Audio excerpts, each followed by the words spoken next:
Ladies and gentlemen, we are live. We are live. We are live on a Monday. We are kicking off another week in Wrasslin here at the Wrasslin for Life Network. We got so much to talk about. It is Money in the Bank week. So we're going to get into the go home show tonight and Friday. But we got a whole lot of stuff to get into all around the wrestling world coming off the heels of Forbidden Door. Of course, that's lots to talk about there. Myself and that pretty face are going to roll through 3+ hours of wrestling coverage here tonight, folks. So make sure you grab your snacks, grab your feel good, sit down on that couch, pull us up, and let's go.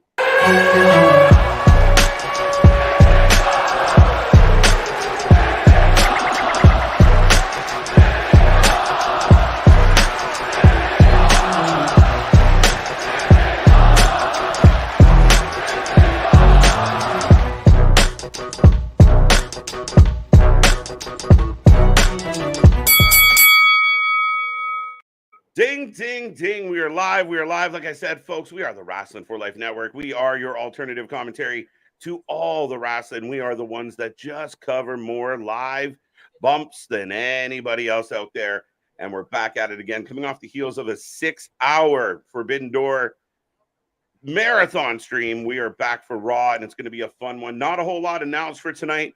We will get into all that. Make sure you hit the links below. Make sure you like, subscribe, be a friend, tell a friend, be a part of the family. Don't forget our memberships are up. The super chats are there, the super stickers as well. So make sure you help the channel out, grow our little empire. That all goes right back into our business plan.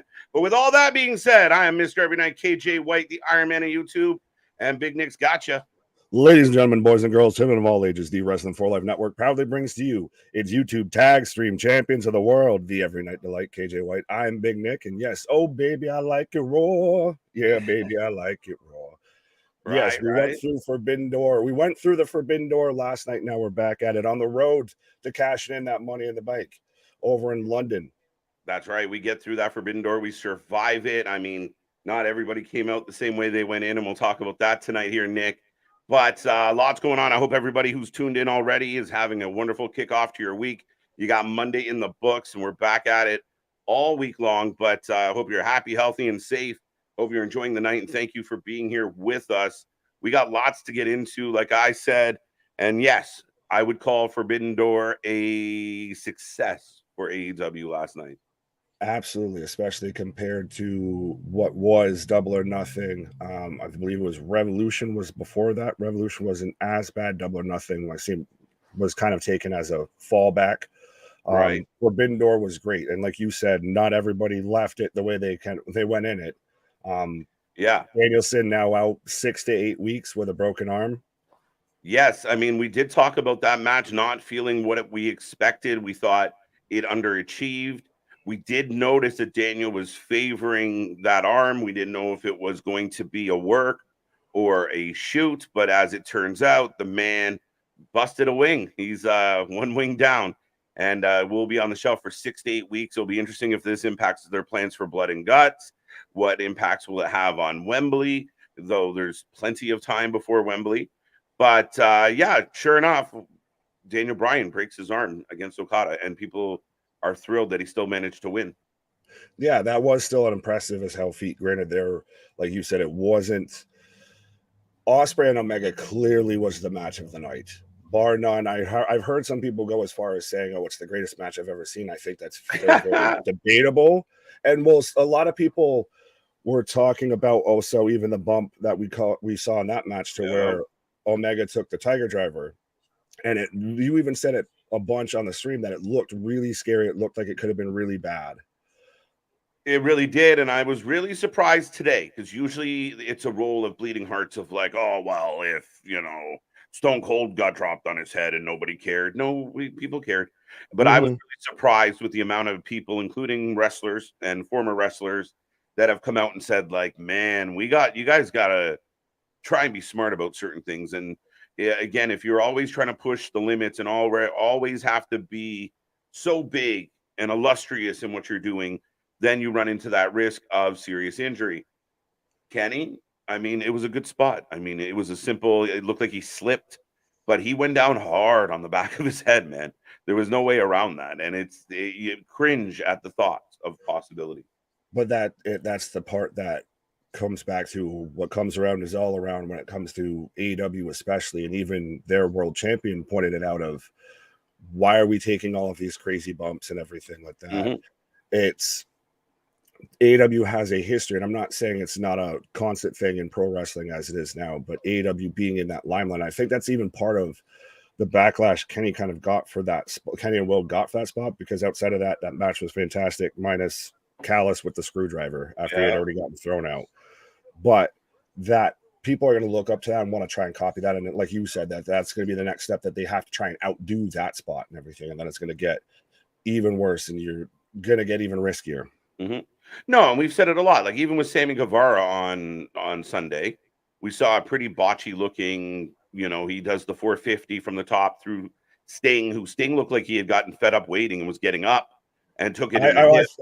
I heard it was either, and trust me, I swear, we see all the people in the there, folks. We'll get there. We'll say hi. Don't worry. But I think it was a combination of that Sting couldn't get out of the way in time, and then also still completely no-sold it because he was supposed to have not taken the bump. So it was very weird across the board. But my point, and I think with what we're seeing here now is the argument becomes, could Sammy have conveyed his issues with Jericho without a 450 spot to the table, to the floor? Would that have affected, like, in what I feel was the worst pay-per-view the worst match on the pay-per-view? Why did you need that spot there? What if he did break Sting's hip? What if that was the end of Sting? I know I'm being a little hyperbolic here, but at the end of the day, to me, it's got to be the juice has to be worth the squeeze, to quote, infamous philosopher Pauly Shore. Right. But that's my argument. The weasel. Yeah, but you have to validate it, and also then if you see, even like with everybody on the show bleeding or anything like that, then it becomes the issue of throughout the whole rest of the show, how are we going to top that? How are we? You burn through too many spots, and everybody's got to try and do more and take bigger high spots to get themselves over. Yeah, no, exactly. But with all that being said, we do move on tonight a little, and we'll probably get back into Forbidden Door as we go along here. I guess we could run through a little bit of a roll call as some people have started to file in. So don't want to ignore everybody out there, but I think Richard's back. Victor's here. Victor's got a very good point. Why I wanted to click on this was that there is only one match announced tonight. It's a very blank slate that makes a lot of people in the WWE world nervous. Well, it makes it nervous for another point that I see in a comment down below there and everything. But it does also, to me, as much as it can make you nervous, it does also add a bit of intrigue of you don't know everything that's given away of, you don't know step by step of what every match that's going to be on the card. So some stuff could build throughout the show. Yeah, and I mean, I think a lot of times for me, growing up as a wrestling fan, we didn't always know all the shit. Like, right? We definitely didn't know half the background shit. It wasn't until I was an adult where I was like, really?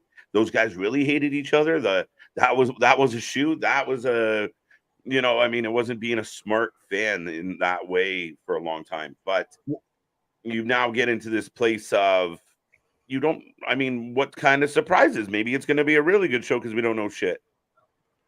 Absolutely. Well, and I don't even know if you would exactly want to go as far as like, knowing about the actual backstage ins and outs or anything, but at least knowing the entire full card of, you tune into when you were flipping through between Monday Night Raw and WCW Nitro, regardless of how you felt on one side or the other, they didn't tell you the entire card that was going to be on that show. Mm-hmm. Stuff kind of just developed throughout it, and you were entertained by the storylines. No, and do you remember they would open the show and you'd have like JR or Tony being like, tonight on Nitro, we got da-da. They'd run through a little bit, of what they kind of knew was going to happen. Like they knew what the opening match was going to be. So, but I didn't know on a Wednesday going into the next Monday, oh shit, next Monday, Jericho's going to fight fucking Hoovy. Like, unless it was a marquee matchup, there wasn't. That was, you look back and there was a lot of complaints back then of like Hogan doing shit on free TV because they didn't build to free TV. Yeah. But I was going to say, do we want to get back to the people before we go on another tangent? Because we got 20 minutes here. Yeah, Back to the peoples. time flies, man. Rocco saying, hopefully this Saturday is the final Money in the Bank pay-per-view and having 2 Money in the Bank ladder matches at WrestleMania 40. It's become a I big don't 5 for know. me at this point. Keep it as a pay-per-view. It still feels special. It still feels different than Elimination Chamber, Hell in the Cell, all of that, to where we had the stipulation around the pay-per-view. Mm-hmm. Yeah, I think when this originally came up, I'm all for the Money in the Bank being at WrestleMania, but truthfully, over time, like you just said, I think it's a valid argument, Nick, that the fact is Money in the Bank has kind of become that number 5 in the big 4, where people look forward to Money in the Bank. It's a big deal. It's something unique. It's like Rumble in that sense of like, we're going to get something crazy tonight. Survivor Series, another example when they do that Yeah. properly. Yeah, I mean, can we put that one back? Yeah, but I don't know if they will. It's easier to book, or so most of the pay-per-views that have a stipulation basis to it, you have to book for the stipulation itself. Money in the Bank is the easiest stipulation, I would say, to write for or to book for, because you're getting a chance at a world title shot. Everybody should want that in the whole fucking company, so that should be easy to be booked for. Versus trying to book for a Hell in a Cell match, you have to build a rivalry that calls for that. Booking an Elimination Chamber, you need 6-8 people that all they can't be separated. They've got to be contained. They've got to be in prison in here. No, you're completely right. I mean, I always go back to Survivor Series because that's you knew we were going to have a pay-per-view full of teams, but they found a reason to make the teams. They found Hogan needs some friends because DiBiase and crew are fucking with them. Like, there was always that type of angle to it, opposed to like, well, you 5 are on Raw and we kind of like you and you're not doing anything else, so you go up against the 5 on SmackDown that aren't really busy.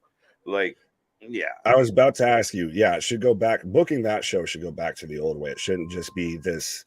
When you can't follow your own draft that you said was a hard draft split and everything, why the fuck? Because they're wearing a different t-shirt. Should I care? Yeah, no. And we can dive further into that. Alexis confirms the Daniel situation. Welcome, Alexis. Welcome, Rocco, as well. Clay Lewis is back. King Jordan's in the house. Larry's here. Lindsay's here. Who else is here? Steve G's in the house. Bonkers, welcome back. Matt L, welcome back. Larry, number 2, welcome back. Yeah, we got Larry, we got Bonkers, we got Damon again. And so Alexis brought up the point, and I know that we all, well, first Rocco says, JD said Will and Kenny 2 match was match of the decade. I was thinking, yeah, okay, buddy. Yeah, that's a bit of a stretch. I don't even think it was better than their first match. I think their first match I honestly would agree with that. I think the last sequence is what sold everybody on the rest of that match. The first one was from bell ring to bell ring, I think, a better match. That last sequence is what everybody focuses on in that match last night. And not to say it was bad by any means, not to try and knock it, but it's the 1B there. It's the next tier down. I heard 2 wrestlers I respect very well say that they gave it a 9 out of 10. It would have been a 10 out of 10 if the Don Callis thing didn't happen. And I know at times some of the people, the casual fans of ours, you guys might tune in and they're like, oh, these fucking guys are just ripping the show. No, I'm saying the exact same thing that people with 30 years of wrestling experience are saying. I mean, it's those moments when you overbook or your lack of experience where you're like, well, you don't know the restraint. So therefore, you actually take away from your masterpiece. Like, that's a 10 out of 10, but you threw something in there and didn't find a really good way to pull it off to take away from it. But ultimately, I thought the match in January was a better match. Recency bias does exist. True. And your point with that of sometimes you can just do a little too much is 100% valid, because outside of that, that was a masterclass in professional wrestling. I mean, I sat there and fell the fuck out when this man got his foot on the rope and everything, and then kicks out at 1 ounce or the 1-winged angel. But it was slower of a build getting 2 there, I feel. Yeah, but it was a fucking great match. Now back to the point of Alexis and SmackDown being Vince. That's the rumor, guys. And listen, I can't. I know a lot of people will jump on YouTube or social media and tell you how things are. Neither Nick or I can tell you exactly what the truth is here. We don't know. And these reports now that Triple H and Khan have got together to figure out how to get Vincent Kennedy and McMahon out of the way. Well, come on now. We're running a business. I struggle with the merits of the story. That's not to say that Vince isn't fucking with things and people aren't frustrated with Vince. Highly possible. But this whole, like, I'll leave the show alone for 3 weeks, then I'll fuck up a SmackDown, then I'll fuck up 2 segments. Like, does he really give a fuck if Finn Balor jumps, Seth in the first segment or the third? I don't know, but Well, SmackDown sucked. you had a lot of people saying that Vince made changes, that Finn Balor attack, etc., the Tommaso Ciampa thing, potentially allegedly being tied to a change Vince made. Then also on our last SmackDown stream just on Friday, I know you specifically mentioned, and it might also been some of the people in the chat as well, hi Lindsay, that mentioned that certain segments very clearly that were advertised even had gotten cut, weren't on the show, anything like that. Yeah. And I think that's been the biggest thing that sparked this story is you're having, because there was so many obvious segments that were cut, stuff that was advertised that was cut, that apparently you read one report, members of the locker room are upset, like the actual talent. You get the report like you talked about to where Nick Khan and Hunter are trying to have a meeting, they're plotting against you, Vince. But putting it out to the press, like they're leaking it. Sorry, Nick. But yeah, no, you're like, good. don't tell Vince. And like then it's some internet Be report. very, very quiet. We're fucking with Vince. Yeah, like that's what gets me. Like, who's leaking this shit? Triple H didn't tell anybody. Khan didn't tell anybody. So at best, this is what, third, fourth, fifth person, rendition of what might actually be happening in the business. Right. And I think that they could be trying to get Vince to maybe step back a little bit, or to get it to where Vince is more focused on the actual business side, and maybe let Hunter cook and all that. Yeah. But as far as it being this publicly known, I think you'd be hard pressed to find anything like that coming out of any other business. Yeah. And I mean, to me, it's the situation of like anybody, having a dad. And it's just, no matter how old you get, how successful you get, no matter what you try and do, you could be standing out there working on your car and pops will come out and, well, you're not doing it right. You're not doing this right. You might be doing it perfectly right, but he might have a way. It's just always the case. And I think until the man dies, WWE is his baby. It's his most beloved child, period. Well, I was about to say too, of that's a very valid point of, if there is a person that would have this type of story going around with them, Vince McMahon is 100% the type of human being that would have his son-in-law and the president of his company, after he just sold it, trying to tell him to go just take a retirement, take a vacation, go on a nice little sabbatical. Well, I mean, yeah. And I mean, at some point, Vince, you would imagine, would lose some steam here, but he's not. Like, he's fucking ridiculous. But I mean, for me, at the end of the day, like, again, if Triple H and Nick Khan and Stephanie and whoever else were plotting to try and find a way to get Vince pushed out of the decision-making process, I don't think we'd be reading about it till it kind of happened, or till it was official.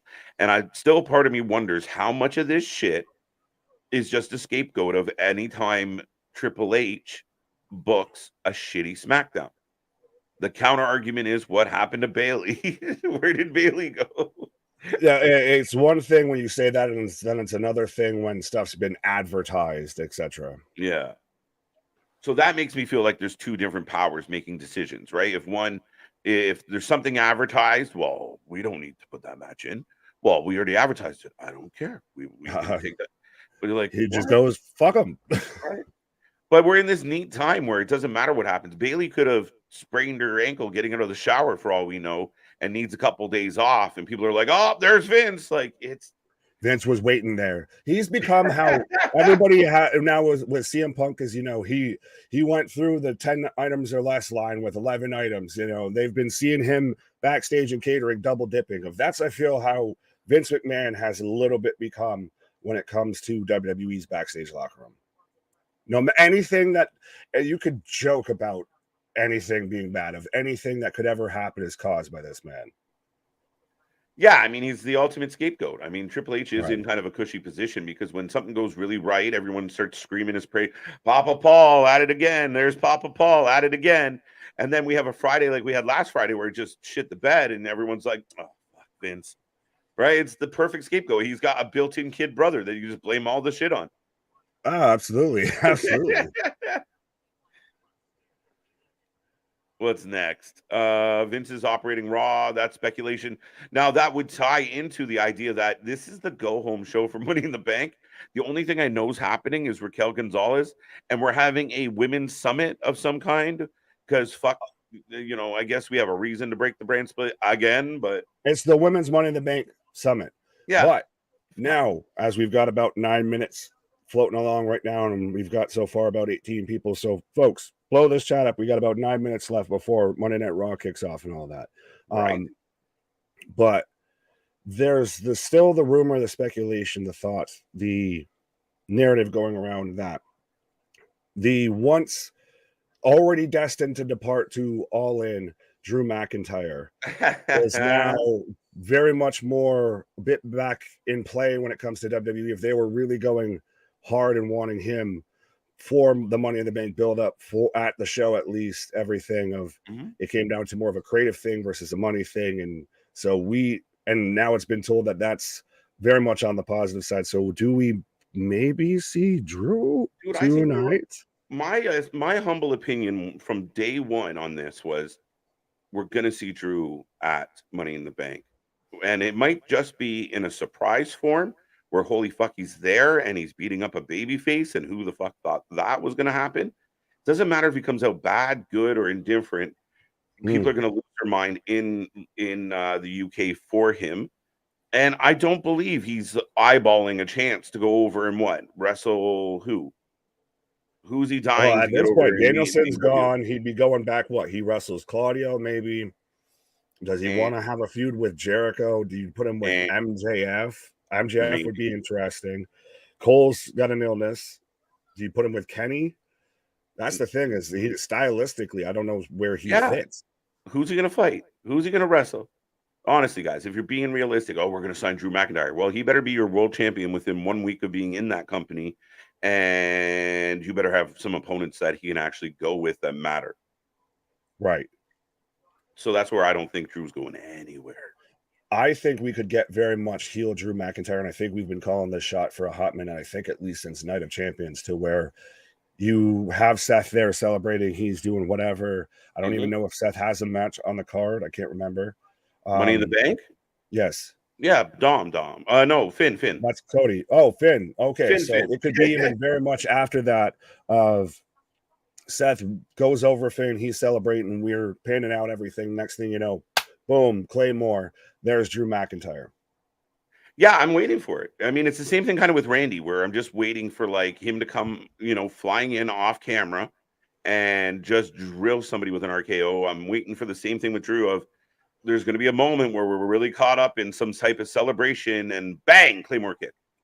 Well, according to Kurt Angle's podcast there, I guess that's the quote I've seen going around, that allegedly, I'll say that twice because don't come at me, is that Randy Orton's fully recovered from his back surgery and that we could, quote unquote, expect him anytime soon. Yeah, let's go. I mean, and this is actually very fitting for the question I put up on the screen, is that are you intrigued by Riddle and Gunther at Money in the Bank? What if it is a case that, oh shit, Riddle's going to win and it's Randy that stops him from beating Gunther? That would be really interesting, honestly. You save Gunther's title reign and you build a storyline and a holy shit moment and now you've got the story of Riddle versus Randy. Yeah. Or, I mean, it could go the other way, that Randy shows up and helps Riddle. He's dealing with the numbers game. He's getting fucked around. The ref takes a bump and RKO to nowhere. And then Riddle actually beats Gunther, but you justify it by, he got RKO. Everybody goes out to the RKO. But aren't we still setting up for Gunther to pass Honky Tonk's reign? Yeah, that's why I think the first option is much more viable. If I was right. Scott, what up? Yeah, Eric Bischoff is bald now. Yes, I did see that he shaved his head for charity, I believe. Yeah, he took a bet that Punk would not be on the first episode of Collision, so he ate shit on that pretty hard. But they turned it into a really cool thing, and it was they actually, not only one person, but I believe two people ended up shaving his head, and the one person at least paid $10,000 to do it. Holy! So I'll shave my beard for $10,000. I was going to say, working the smarts. I mean, I don't have that much hair, and I don't think you. I think you might have any less. Right, I feel like we can do that, but we'll do something there. All right. Last night was a long night, but a fun night. Yeah, Yeah. absolutely. It's just it's unfortunate that the last match, which was one of the matches everyone was looking forward to the most. What?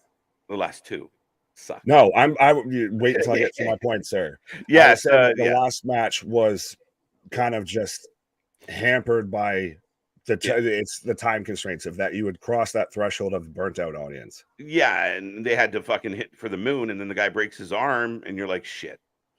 So But 10 we minutes. got Final Countdown, which is cost more. I hope you enjoyed it because that's the one time it's going to happen because it costs as much as a wrestler's yearly salary to lease it for one night. I did like the story that Brian didn't know they were going to do it, and nobody knew. Like, I picked that song as one of our call outs for the show, You and I was have like, to with him. it'd So. be really nice if they did this. And yeah, they found it. See, that works versus when you just give Moxley Wild thing. But A-Town, what up? JV, what up? Trevor, what up? What's good? Triple H putting hands on Vince tonight. It's all about the game and how you play it. There would be more of a story, right? Like, as a grown-ass man, you're sitting there, you got this big plan. The door swings open, and Vince is like, listen, cut this, change that. You think after once, twice, three times of that happening, that at some point as a man, Triple H says, fuck it, I'm out. Like, there's reports of infighting, but it's like, oh fuck, he can do whatever he wants. He's gonna be dead soon. Like, what is the plan here? But it's still that's a whole corporate structure. That's a world right now you or I would say are not going to know about of that gigantic billionaire corporate structure. That's a whole different world than what we live in. Yeah, no, 100%.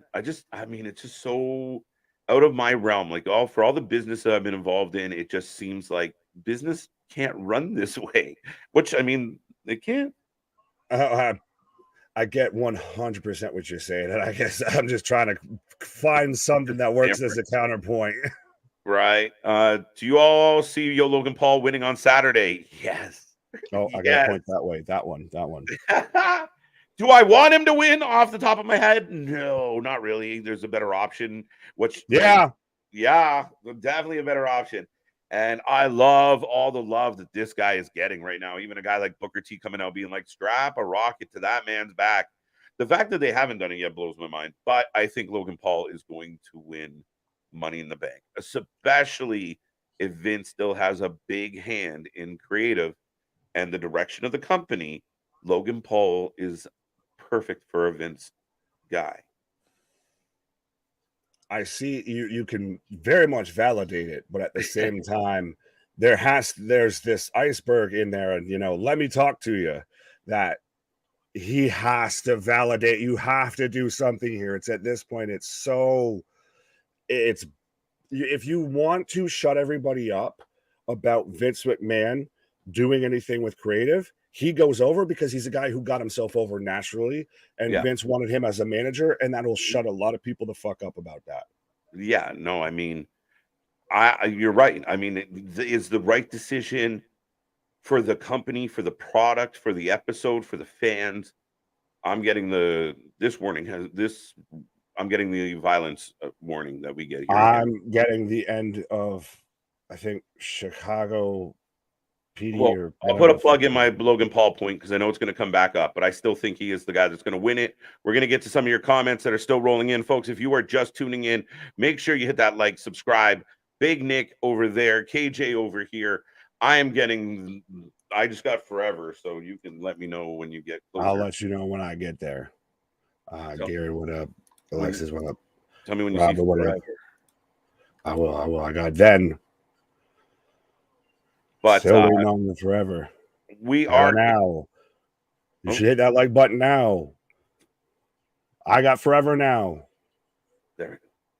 We should be pretty close. Oh, especially now. All right. I got that together. So there, if you're trying to sync up, now you can sync up with us at least. So as we sync up. We're getting a recap of 3 weeks ago between Tom and Cody to open the show. That's kind of interesting. But folks, we are kicking off Monday Night Raw tonight. It's going to be a fun one. We got 3+ hours to go, already 30 minutes into this one. Remember, if you guys like wrestling, you guys want to get live reaction, live results, kept up to date on all of it, this is the place to do it. Nobody does it like we do it. Nobody does it on the level, pace, or entertainment value than us. So make sure you tell your friends all about the Wrasslin for Life Network. We are looking forward to Raw tonight. We'll see how all of this works out. But going into tonight, a lot of unknowns, and we'll see what that means. Absolutely. And we were just here last night for 6+ hours covering Forbidden Door, back here for 3+ hours for Monday Night Raw. I almost said Grand Slam. Is that what it actually is called? On NXT or Gold Rush. There we go. Oh, yeah. For on NXT tomorrow night, Wednesday night, Dynamite back at it again. Thursday night Impact, Friday SmackDown again, and then we're back at it for Money in the Bank brunch with the boys. 5, I believe, at this point now. And then now, thanks to lovely Tony Khan, we've got Collision as well to follow that up. Lots to watch, lots to get into, lots of wrestling to talk. Yeah, realizing that Saturday is going to be a substantial marathon. So strap in and strap on for that one. There might be an intermission in there. There might be an intermission. Let's all go to the lobby. Let's all go. Right. But all that being said, yeah, we're getting the show kicking off right now with Dominic and Cody. I know there's still the ones that no matter what Cody does, they're not a big fan of it. For me, I like what Cody's been doing. I'm not the biggest fan of Cody, but I like what they've done with him. And is it interesting that he's involved with Dom now? No, I think it's good because where we worry about Cody becoming a heel or the fans turning on him, they're not going to turn on him against Dom. We're starting it off with boos everywhere. Mama and Dom in the ring. Is he not the top true heel, true version of a heel right now in pro wrestling, I would say? Yeah, a pure heel. As far as grabbing heat, there's nobody like him. And I know people, they're pumping in those boos. Look at the crowd right now. They're on their feet. They're booing. They're not happy. Sure, they're enhancing it, but we caught AEW enhancing their boos. And still, even the second this man, Rhea has the mic, hands it to Dom, and instantly the crowd volume goes up 10 octaves. It's Mommy and Dom. We're really glad that you Bash, what up? Oop, there we go. But it's the little things right here. He's not just standing there. Remember when Finn got drowned out by the singing and he froze and just stood there? Dom's yelling at the crowd. Dom's looking at Rhea like, can you believe this? He's actively being involved in the situation. Dear Dana Brooke, take a note from the kid. Well, to me, it reminds me of the moment when Roman went over Taker at 33.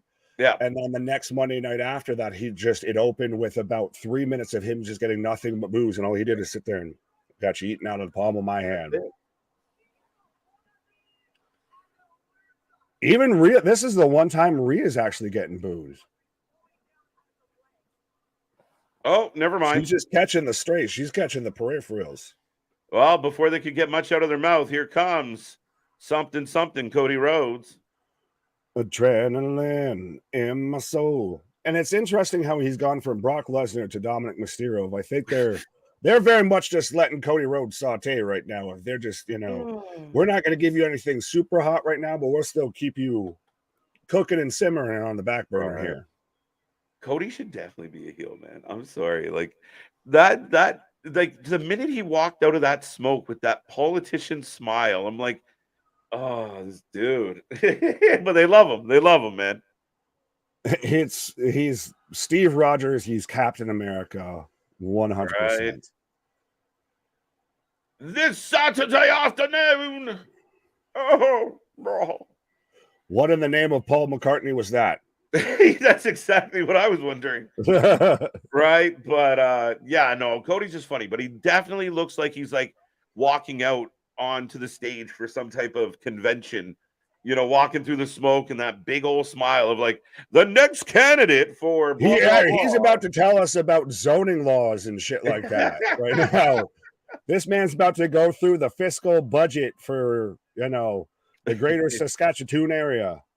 But he's got a mic in his hand, folks. Cody Rhodes in the house. But so do we know yet if the actual arm that he's still got a brace on and everything, is that legit? Is that kayfabe? Man, dude wore the fucking brace on his wife's birthday on a boat. People started talking about it. Made me laugh. Like, all the birthday pictures, and he's got the cast on. I'm like, hey, more people need to take a note. Right. Sometimes you got to sell the fucking gimmick, baby. Yeah, if you need to do it, baby. Joe Black But out here with the whoa. For anybody saying that Cody's not over, for anybody that says Cody sucks, for anybody that's not interested in Cody because it's just listen, just listen, just listen. Now, is this a way to kind of put a spark plug on Cody a bit? Because there was that talk, there was that concern of, if we're going to put you against the guy who's getting the loudest boos, so you now will get the loudest cheers because they feel like they have to drown him out. Yeah. The crowd was up in arms, booing their fucking brains out. And the minute that music hits, they're like, oh my God, our savior. Somebody's saving us from this shit. You don't exactly get that polar opposite when you're taking on a fucking Brock or I don't know, if he was going up against Seth again, because there's a mixed crowd with that. You could definitely sour on Cody. Here, you're not going to sour on Cody. You put him up against the biggest heel in the business right now as far as gathering heat.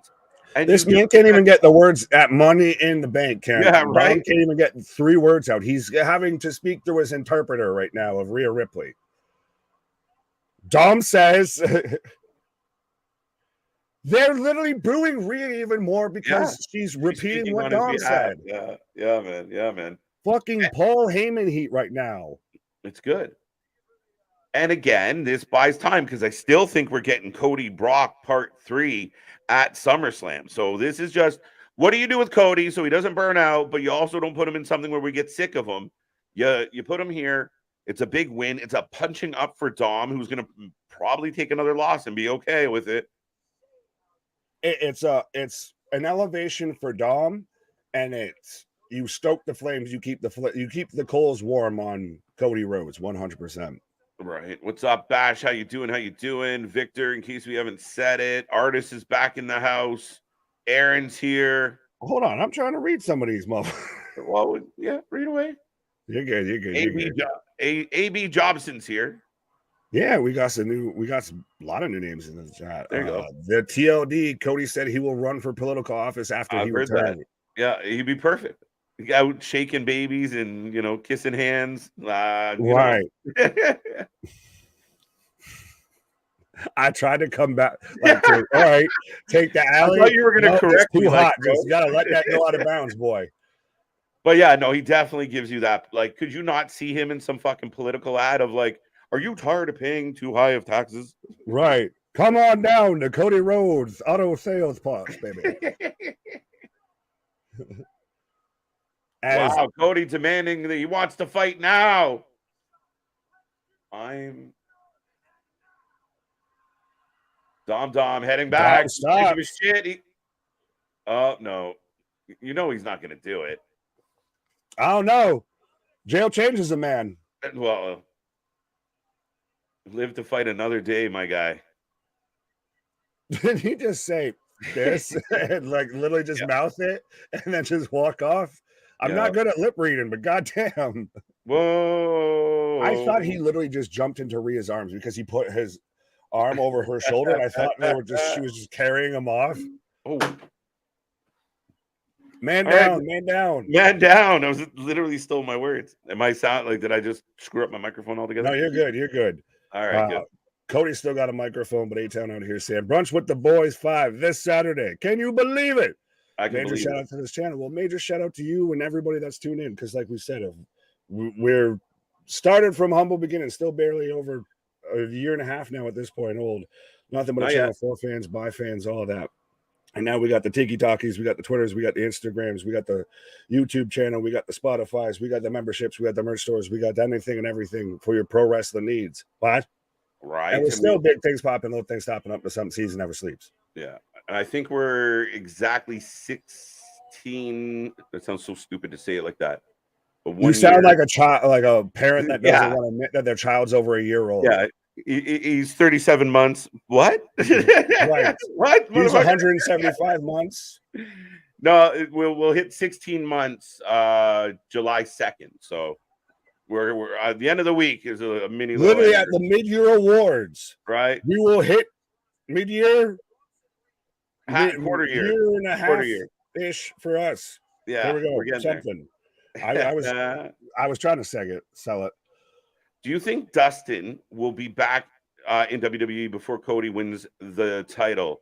Maybe not before, but I don't know that it's out of the realm of possibility that Dustin does come back for a cup of tea. I think smart people, Cody having influence, might be able to pitch that and get that done. Maybe one more match between him and his brother. His brother retires him in a WWE ring where I think he should be retired.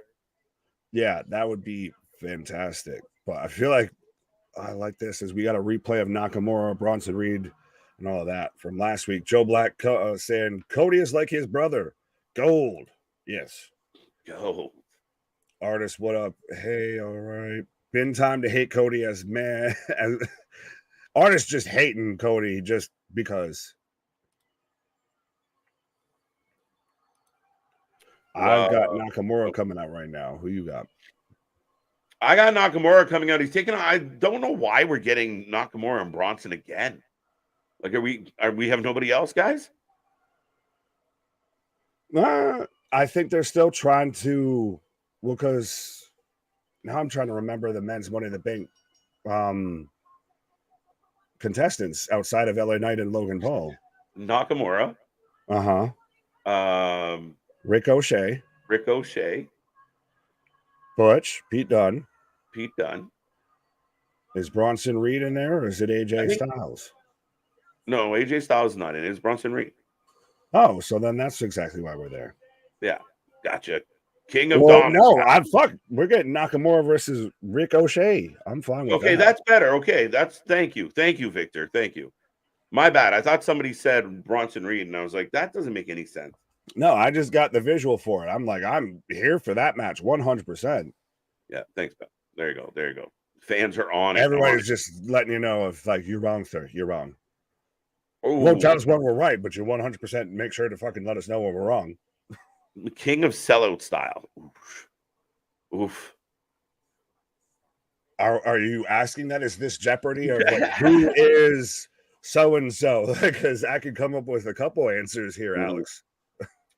This is an interesting comment from Joe. Great pay-per-view. WWE is on a streak of those. AEW before Forbidden Door was trash. I did see Daniel Bryan or Bryan Danielson get quoted by, at the press conference last night of, name another company that's been on like a streak like this with our pay-per-views. I'm like, motherfucker, your last one shit the bed. Like, it wasn't a great pay-per-view, even by the diest of hards. There were some dissension amongst the opinion. Revolution was really good. Double or Nothing wasn't great. And that's what I think the interesting part of all this drama and all this bullshit and all these rumors with the WWE. They're plugging along. They're doing well. They're successful, consistent. You see nothing but 100% of sellouts now of record-selling pay-per-view buys, record pay-per-view buys. And I saw that I was going to get to that after this. I saw your face light up. I was like, what do you see? Yeah. I got excited. Okay. I'm emotional. Look at you emotional. But yeah, no, WWE's been on a streak and still going on a streak. So why don't you just do you, boo-boo? But yes, Larry, shout out for becoming a new member. Now we got 2 that I know of so far. And yes, where we were once one. What? Where we were once 1, now we're 2. When 3. 2 become yes, folks, we do now have the members option, all of that. If you want to make sure you got your custom emojis, if you want to make sure you got your custom gifts, all of that, and still could get your later perks and everything. I'm sure KJ knows more about all the perks and everything. Yeah, sign up for the membership. It's dirt cheap. It's kind of basic right now as far as we got some perks in there, but we are going to tier up as we move along here. But we want to get something out, especially for some of the fans that have been around from day one. Like, you guys deserve a Purple Heart, never mind an emoji. But nonetheless, we give it's a chance for everyone to join up. So thank you for doing so, Larry. We greatly appreciate it. Love seeing that's starting to grow and take off within the last 12 hours. And yeah, get yourself some custom emojis. You'll get your membership badges. You get some other perks like sneak peeks at content and such. But yeah, Sign And it up now. just helps support us, you know, do what we do and everything like that, and still keep trying to go to the masses and everything like that. Because I think, Christ, last night, I think on the pre-show for Forbidden Door, somebody pitched out the idea about, you know, watching wrestling pay-per-views at a movie theater, and I'm still sold. If I want to make that happen to where all of us and all of us, you know what I meant there, go and, you know, watch a pay-per-view together, you know, at a Right. movie theater or something like that, like around Man, WrestleMania, or fucking go plan a trip, meet and greet or something like that. And tell us fucking, we tell us we wouldn't hijack that show quick. bro, They're like, can this entire section leave, please? You guys are causing trouble. oh my God. People will be pushing us towards the commentary table, but go, do you say you do it, go do it, motherfucker. Guys, put Cole down. They're not going to let us do it. No, it'd be Kevin Patrick. You'd be having people. If we went to a Raw, speaking of, because we're watching Raw, that whole section be the boo, the hate Kevin Patrick. Booing is not great. I don't know how to respond to that. What? Is that better? What? I mean, in what sense is booing not great? Depends. I thought Punk getting booed last night was fucking awesome. Well, and he played into it, and that's the thing, is you got to roll with it. Of, you know, even when he's sitting there, Lariat, Kojima, Bronson Khaled at ringside.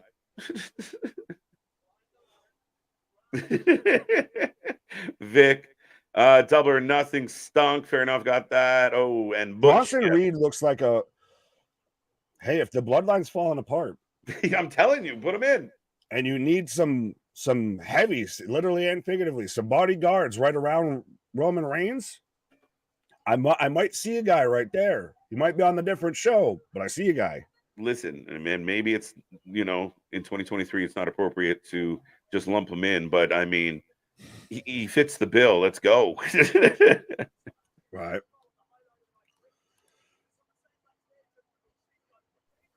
They're out there always letting us know it's always wrestling full live. Appreciate it. Right. Give me a piece of that carrot cake. All right, Larry. Just because Vince isn't in the room when a decision is made doesn't mean he's not in the building, and the man sacrificed for too much just to be cut out of the company like that. Yeah, he sacrificed so much in legal fees, amongst and NDAs and attorneys. No, that, you know, how could they just tell him to go piss off for a little bit, old man? No, and I mean, Terrence, to your point, I will say this, and the match is starting between Nakamura and I almost made him Russian and called him Nakamura. Nakamura and Ricochet are kicking off. Oh, by the way, I have to announce who the prediction champion is as soon as I know. That's what. Oh, yeah. Do you know, or do we still need to wait until Gold Rush here? No. I should know by the end of the night. Okay. But that being said, to the point of, yeah, Vince being involved in what he's done is fine. But I think we've all seen those movies or shows or lived it where, you know, the old guard needs to move for the company to move. And I know telling that to Vince is easier said than done. But yeah, whether he's in the building or not doesn't mean he's not involved in some way, shape, or form. It just might not be the best idea. Right. Small Mark, what up? I don't understand how the Vince is running the show. Hate, he's ran it for 40 years. It's his company. Of course, he's going to have input and control. Yes, but sometimes grandma, grandpa, good old Uncle Joe and everything, they start to fall into this thing called senility. And what once was a good idea isn't a good idea anymore. So, yeah, shit changes. Life changes, right? You can't do certain things now. Like Dewey from Malcolm in the Middle. The future is now, old man. Well, and I think the interesting part of all of it becomes the sense that I don't care who writes the shows. I expect the companies, whether it's Tony's fault or Vince's fault or Triple H's fault, that the company put out a bad product or a good product. I really don't give a fuck about all this background bullshit. It doesn't affect me in any way, shape, or form. Just put on a good show. Friday sucked. Do better tonight. Fair enough. Artists saying pay-per-views are just par for the course now. Maybe one or two big matches, but the rest is hit or miss. I don't know. There's been a few lately with WWE that you're arguing 3-4 matches that are match night is double big boot on the ring apron from Nakamura and Rick O'Shea. I see TJ's here. Where were you? I saw you there, Dale. I saw you somewhere here. But I see Dale's here, all of that. But 100%, I see we're getting terrible at keeping up with all the comments and everything, folks. But we do have the super chats, the super stickers, all of that. Really good at it. And even the memberships now and everything. If you want to make sure that your comments stand out, you show up and show out, because that's what the show is about. Mm-hmm. There you go. Bronson helping Ricochet. Yeah, but then eating some good old boots to faces before his measure. Oh, takes another drop kick. So this match is going to be a no contest in about 3 seconds. But does Bronson secretly have his ring gear under his suit, and then we just get a triple threat? Turn this into a triple threat. Syson's 3-way dance. Okay, Bronson getting tossed. Now, you got to give him like a couple minutes, and he'll come back like Don Callis with a screwdriver. But you know what? What a big pop for this, right? Ricochet playing to the crowd. This guy in the NWO shirt giving Bronson shit. I love it. They're building stuff, though. That's the thing, is you got to let them cook a little bit, I feel. Let them cook. No, I like it. I like it. I mean, you always get that pop when you chuck a heel out. And that was part of the argument against what happened with Callis, was you got that big moment. You kind of got to let it slip. And actually, someone pointed out something good. They kicked out Saraya and, Soho the match before. Why? Are you not? Why would you do that to yourselves? Why would you have a referee toss spot in back-to-back matches? Why not be smart about it? Because, well, I mean, when you're going to completely fuck up the second one, by the way, we are on commercial break, folks. They cut to the commercial, so that was their break spot, is throwing Bronson Reed up. But yeah, if that's what you're going to do, then why double down on it? But then again, I think the biggest issue still, I didn't even notice that it was they reused the spot. Mm-hmm. It was, to me, that they had security guards come out and they big and impose, and there's a presence about them. They're there for a reason, you feel like. And then they do fuck and all. Mm-hmm. And it can't even be like we mentioned on the stream of, okay, so Callis got thrown out, but you can still do the screwdriver spot. If that's what you want to do, if you're still going there, you can still do that, but have one of the security guards do it all of that. Right. I'm not seeing the membership. It should be next to the community tab along the top of our page. And I do believe I put it in the description. Not sure if I put it in last night's show description. So I'll say this, from what I've seen, if you do it on mobile, I don't know about desktop. I can probably actually back out here in a quick second and let you know on desktop. But from what I've seen on mobile, it should be right once you can click that subscribe. Over to your right's that bell notification. Over on your little left there, that next little bubble's the merch store. And then right there's the membership option. So 100%, you got that whole map laid out. We got all the buttons, the gizmos and gadgets that you can click around there for. Folks, just take a clip of what Nick just did, hold your phone up to it, and you will know exactly where it is. Exactly. Perfect. I'm your Google Maps there for that. What's up, Andy? How you doing? James and KC, click the join button. There you go. It says join. Yeah, that's so we gotta rephrase it. Ricochet said last week's interview, Vince is still involved in creative. Yeah, I was really shocked. Like, this man has a death wish, apparently. Wait, what went now? Ricochet came out and said, yeah, Vince still there. Vince still a guy we go to. Yeah. And he didn't get hit with like a blow dart on the side of his neck, and he just falls over. No, you don't. Who's Ricochet? We're introducing this new wrestler that we've signed, Rick O'Shea. Yeah. Oh, you're referring to Sheamus. Right, Sheamus or Shane McMahon. Is that who you were talking about, sir? I don't say beating Okada around me till the G1 over. I'm triggered. I like that. Fair enough. Fair enough. It's too bad we didn't get. We knew something. There had to be a reason that match didn't go off the way we expected, because they're too. It hit a certain point, and then I think we were all super excited for it. We were all ready for it, and then it just literally it crossed some sort of threshold that none of us got until after the fact. That it had gotten to that point of like, it's just nope. This is not what it could be, should be, or would be. Right. Well, and I mean, that's the funniest thing is, like, I think with the style of match they wanted to have, Nick, you get this build, right? You said a slow build. You're trying to build it up.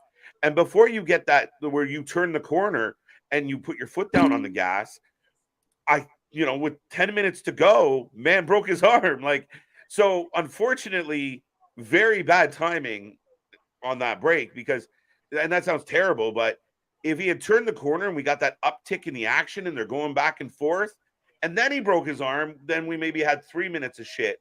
But we never got the payoff because ultimately what ends up being a hindrance.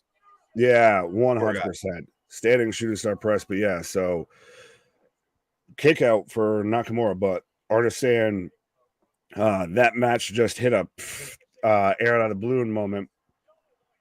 Yes, James, very much. Thank you for becoming a member. We've still got our whole little community of just, we're all helping each other out of. I like it. Hit that join button. Right. Be a member, tell a member. Join. Charles, what up? Steve G, what up? Yeah. There you go. Oh, Ricochet knows the hand that feeds him. Well, then he wouldn't have been complaining about how he doesn't get a push like AJ Styles, etc. Well, I mean, again, I think a lot of people, it feels like they're just holding their breath of like, eventually the senility is going to kick into high gear, or eventually, oh man, what are we going to do? Like, it just feels like they're holding on.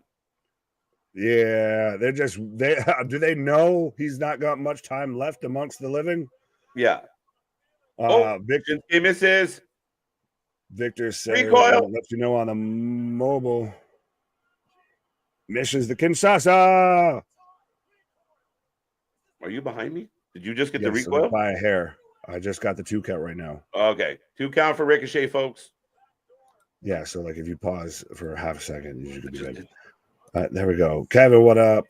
Parkamura, come on. Parkamura, I like that.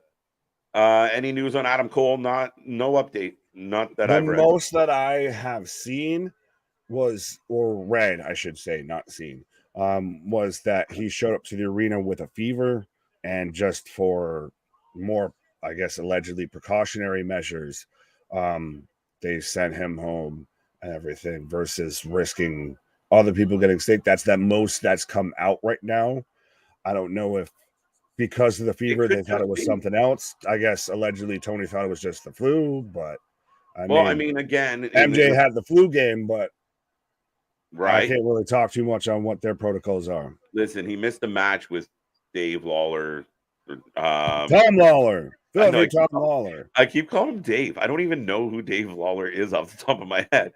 But Tom Lawler. Jerry's long lost cousin. Shooting star press. Naka loses in clean. Wow. There you go. Shinsuke maybe Ricochet's getting a push here. Yeah, I love that interview you did about Vince. We're gonna let you get the ladder, okay? We're gonna let you go up. Yeah.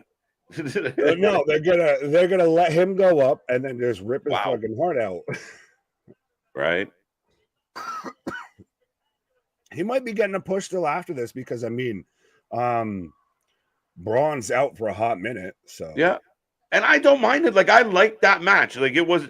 Am I jumping up and down? No, it was just a solid match. Like, we're building the Money in the Bank. I think we've seen all of them take a turn beating one another over the last couple weeks here, where I think Bronson took the L last week. So they're doing something. And I mean, I'd rather see guys like Shinsuke and Ricochet week in and week out than others that we have seen.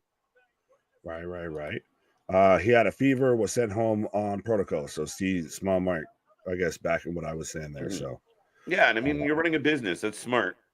Yeah, Adam Cole was sent home because of fever. Watch the media scrub. Yes, no, I thank you for letting me know what I said. Ricochet, yeah. Well, speaking of the media scrum, do you accept Will Ospreay's apology to Canada for doing all of the HBK spots with I the kind Canadian of flag? did. I kind of did because I admit, I felt like he was almost apprehensive. Like when he was there, he was just like, I don't know if that gets me in trouble. And Tony's like, you don't want to Well, fight me, he doesn't motherfucker. know the laws. He's like, am I detained now? Or like, Yeah. So I do feel like I caught in the moment, billing it up. I do think a part of him was like, yeah, I might not have done that, but I thought it was good, man. it worked so For so sure. well. I'm Like Canadian. those are still moments you remember. As Mhm. we've got Smokehouse Matt Riddle backstage right now. That's where people kind of blow my mind. He shouldn't have done that. It's entertainment. It's Help supposed to make you me. fucking feel something. Right? Like it's not like people wrote, well, maybe they did. I wasn't one of them that, like, when Shawn Michaels was doing it, it made him an ignorant pain in the ass.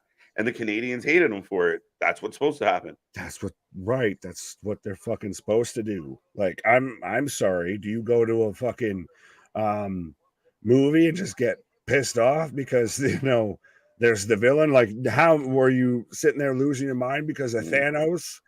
Yeah, can you believe Thanos blew up, He like, snapped half of existence out of the world. Like, write a letter quick. he's supposed to fucking get you pissed off. That's his job.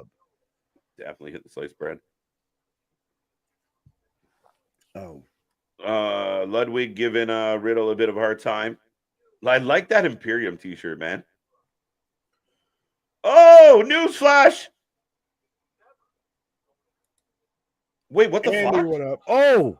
What in the name of Scott Hall was that? Oh, what the? What happened? Who the hell? Well, no, I mean, if you're sitting there, you're throwing hands with somebody, you have somebody just boot you in the face, that's coming out of anywhere. Did you You hear ain't that? expecting that. It literally snapped when he hit him like he had just been tased. Like literally clapped right off him. It was like, what the fuck? You see how this man does with chops and everything. You don't think this man's boot's gonna sound like a fucking gunshot going off? It really did. Dun, dun, dun. Cole had jungle fever. See money. But shout out Andy, by the way. We pulled that up, but yes, what up? No, I couldn't. I had to unclick see monies. I shouldn't have clicked it. TJ Hook became a YouTube member. Thank you, TJ. Thank you. Still growing. So absolutely, you should be like TJ. You should be like Larry. You should be like James. All that. 100%. Be a member. Join the members. Be a friend. Tell a friend. Hi. We're back in commercial break, folks. First match in the books. Riddle, they're working that leg. They're really, really going to make this leg something, right? Like it's hard enough that he's going up against the big beast that is Gunther, but now they're going to put him at odds. Like make the odds even bigger, Nick. Right. Well, right now I'm in commercial, so I know you sent this. I want so here. No, I'm gonna do. Oh, you're gonna do you. Leave me alone with this, son of a bitch. Yeah, Victor. First and foremost, guys, I swear to you, I try and be the most positive guy in the world. I really do. Watching the clip of Jericho, I sent it to Nick this morning, and I was just like, I absolutely hate this man. Like, I couldn't.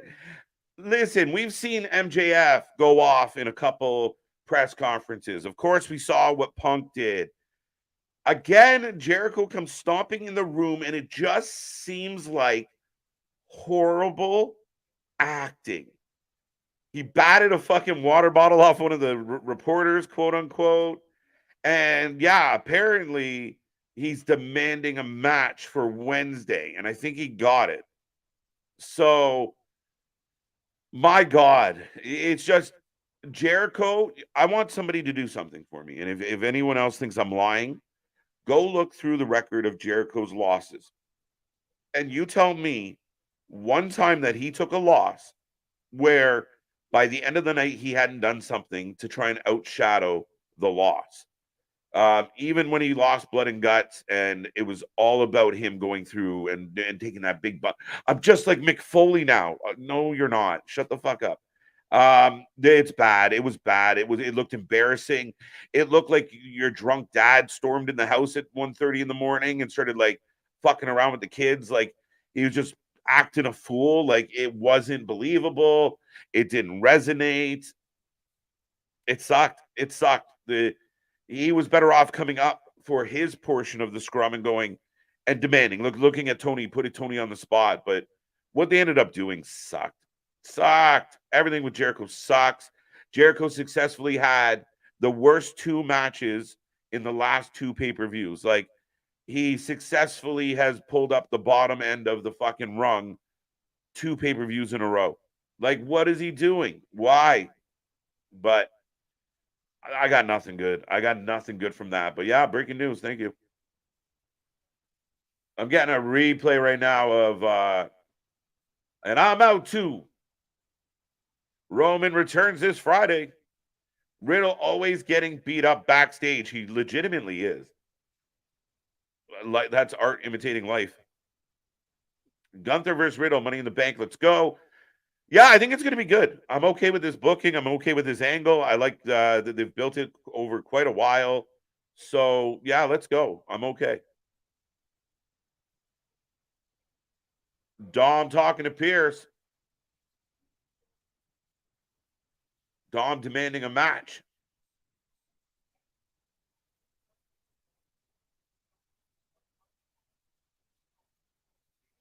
Who?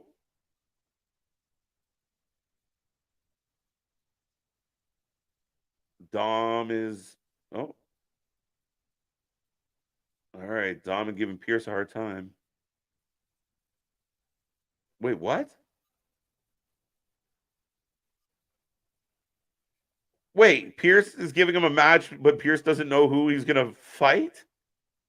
All right. Do all the winners of the prediction battle have to do a Money in the Bank match now to determine undisputed champion? Do all winners of the prediction battle? Yes, yes, yes, yes. I'm hoping to have an official answer on my next pause. I'll let you know. We'll get there. What up, KJ, Big Nick, and chat? Gilly, good to see ya. Let's see the fall. Let's see how the E follows Forbidden Door. We'll see. But right now, we're getting a rundown of Money in the Bank. We're getting the numbers. I like when they do this for Rumble. 93 superstars have participated. I'm sure you guys can hear what I'm saying, but what they're saying. 7. 28 winners.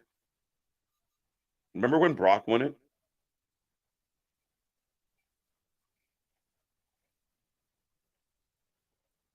What's going on, Asin? How you doing? How you doing? Unhinged. So 78% of males have been successful with the Money in the Bank. Again, I'm just echoing what they're saying. 100% of the women. So that's an interesting fact is 100% women have been successful with the Money in the Bank.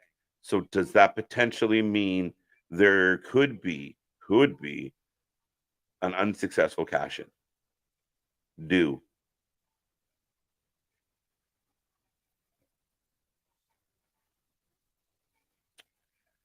Who's got the chat room belt? Officially, I haven't announced officially, but the predictions belt, I have to give that. I will. I'm behind schedule apparently.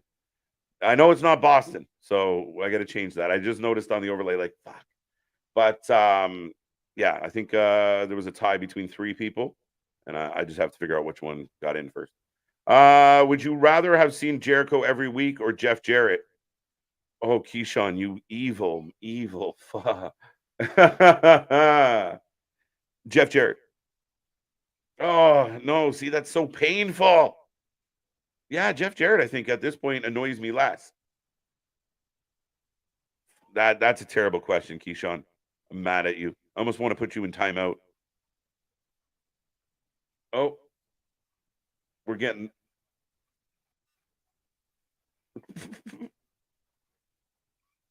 our truth. I got acrophobia.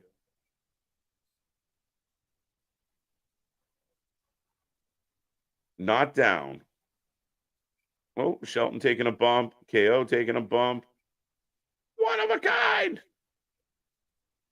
Is it a Texas Tornado match? Let's go.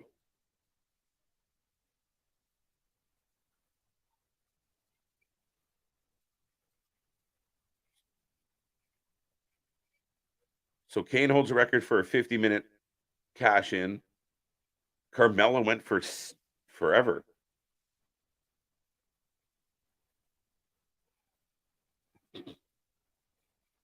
So Jericho has one match, and now it's going to be a no DQ match. It's the same shit. Jericho cannot lose. Jericho, even I remember when everybody was, he put the action Andrade over Andretti. He put action Andretti over. He put him over. What a great guy. Isn't he a great guy? He put him over. No, he let him win the match, but then he set him on fire and sent him back to dark. The kid didn't get over and didn't stick around and become something, right? Like that's what you do when you get someone over is you propel them to the next stage of their career. And I think that's the hope here with Sammy. You know what? Me and you will go in a program. We'll have a big match. Then you're off on your own. You'll be a star. I argue that Sammy's in and out with Jericho has hurt Sammy's career. I think at one point, Sammy could have just been a wicked heel with his girlfriend. And he went back into the JAS and it watered him down because everything in the JAS is about Jericho.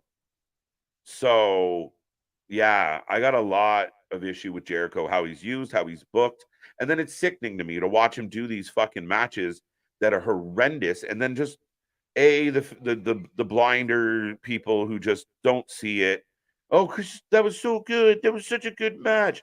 People praise it. Great inter tag match. It was so good. It was awful. Awful. And he just can't take an L. So, yeah, now we got to come back. Now we're going to have a tag match. Then tag match is going to happen, and it's going to lead to a one-on-one match. Like, it's just ongoing. Hate him or love him, Jericho paid his dues in the industry. That doesn't give him a right to be a douchebag, asshole, and completely convoluted at this point. His match sucked, but the crowd was engaged in booing him. I always give the crowd the benefit of the doubt, but I don't think there was much to that. At least last night, I felt like, well, the crowd was kind of in the middle of, coming out of what just happened with Ospreay. I don't believe that the crowd had a whole lot of energy for Jericho. They did the sing along. I'll give him credit for that, even though I fucking hate it because he's a heel. But it's another example of Jericho and his ego. But yeah, I always give him credit. He was one of my favorites, guys. Here in my fucking country, there's sports channels that use, fucking you just made the list to call out stupid sports plays and shit. Like Jericho is a Hall of Famer, had a Hall of Famer career. Jericho's one of the reasons why I watch AEW in the beginning. Jericho needs to just go the fuck away. Watching this man's midlife crisis and people placate to him bothers me. Yeah, neither. That's a tough one. Chat predictions to win men's and women's Money in the Bank. Put Dom against Reed. Yeah, I have a feeling he's going to take on Hornswoggle or something. It's on YouTube. Who got the chat room bell? I'll let you know. I saw it was very uncomfortable. Yeah. I saw it live. It was very uncomfortable. There you go, Aaron. Yeah. Would you rather have Jericho? I got that one, and I don't want to revisit it. London, let's fucking go. How does WWE continue doing Money in the Bank without becoming stale? They just make the matches matter. You make them good. That's how you do it. It's no different than Royal Rumbles. It's no different than Manias. It's no different than anything else. If you're going to do it, you got to do it, make it count, and make it compelling. If you know what, I can't wait. Like there's, something to be said. We do once a year. The other thing you do is you keep, you don't do a whole bunch of ladder matches in between Money in the Banks. You find it, you try and make it special. But if we haven't seen a good ladder match in a while, which I can't think of the last one we might have had in the WWE, I'm trying to think. But yeah, I mean, that's what you have to do to keep it going. And I know in 2023, things going stale happens really fast, but I think you're okay. Low key, one of my favorite was 2020 in the Titan Tower. That's too funny. I was going to say, speaking of going stale, but Yeah, no. Do you see what we do here, folks? Yeah, 100%. I said, speaking of Titan Tower. Oh, fair enough. I wasn't even going with that one. See, you always manage to segue it into a positive thing. I always managed to segue it into self-deprecation. But right. I think I said it before. I said it earlier before even Raw kicked off. But to me, the Money in the Bank briefcase match is the easiest thing to fucking book because you should have 6+ people. Everybody wants the belt. Well, that you want a shot at the titles, the title regardless. That should be a fucking gimme. It's the feast or fired shit. Yeah, that was even more difficult because you could get fired in it. This should be easy to book, right? And Smile Mark, just a funny story about that. If you go down below into our interviews, we actually got an inside scoop on. I actually commented that, so I'm glad. Did you comment that? I didn't even see your comment because I'm on the other screen. No, I saw that. So, but yeah, we actually got an inside scoop from the Hameen group and our buddy Big Ray about Ben, it was Stevie Richards and Vince Russo and Ben all having a hand in possibly having some of that creative come from them. So I was gonna say we go into that match specifically, I know for a fact, in a lot more detail and get some stuff that most people on other channels don't have or anything like that. And my favorite part of that whole story when they were telling us of like, we kind of threw it out there like they never do this, and then they did it, and you're like, what? Well, you're shitting me, right? They climbed up to the roof. Oh fuck! Right. They killed Gray. Replay of SmackDown, or at least I am right now. No, I'm not. Okay, so KJ is going to take a pause for the cause. That's fitting because I just took one. But yeah, I'm right now getting a replay. We're getting the return to Liv. I was on a pause when this happened last week, so fitting now here. But yeah, so we've got Liv back, and we're setting that up for Shayna and Ronda versus Raquel and Liv. But right now we're getting Ronda Drowsy, as KJ's aptly named, versus the queen of the backflex, the queen of the smiles, Raquel Rodriguez. So let me know who you're taking for this. And we've got Liv at ringside as well. So I very much think that there's going to be interference, dissension, however you want to call it, involved in this. A-Town, what up? Just becoming a new member, 100%. I appreciate it. I halfway kind of expected it. There's, that's the thing with some of this membership. Of some of y'all have been, here for a long time, and a good time as well. So it's a way for us to, you guys can show up and show out 100%, and it saves you from writing the what's and the cut the shits and everything. You just hit that, that emoji, all that you can stand up and show out.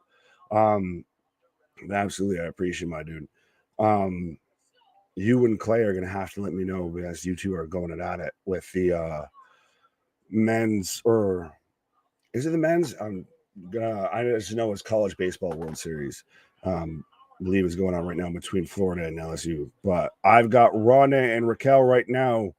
I can't even say, if you're lazy, give me an R or an R, because both their initials are RRs.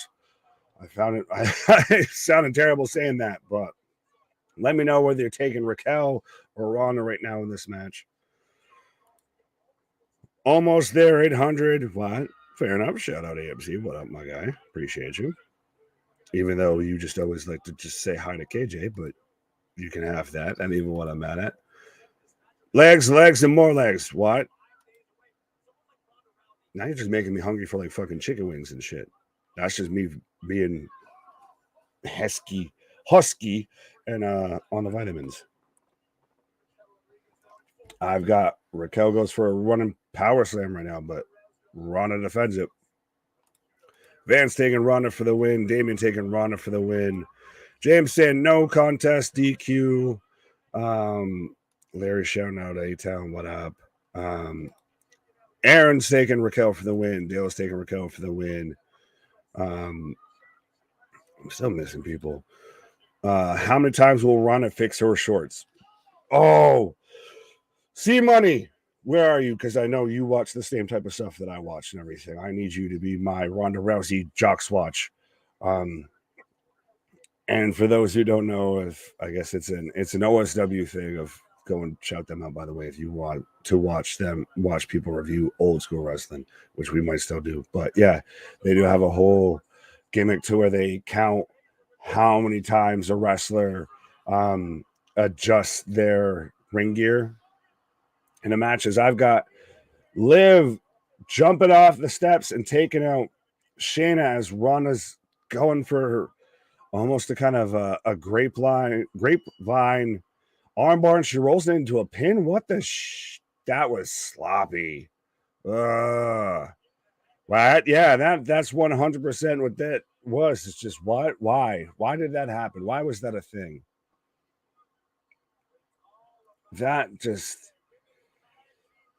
This is why so many people are upset with and feel that is everybody that was championing for a women's tag division. Where the hell are y'all now? Because they've gotten seemingly very quiet with all of this, because this has not been any bit of good. There has not been a match that I feel has been booked well out of this.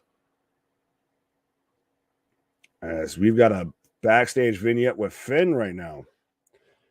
Might try and turn that up here. Luis, what up, my guy? Louis, late to the party. Pedro here. What's up, wrestling fans? Absolutely. What up, my guy? Do you prefer Louis or do you prefer Luis? Or is there other name you want to go by? Hi. You guys as well as Miss Luna have the best live stream I've ever seen, and you do an incredibly fantastic job, Larry.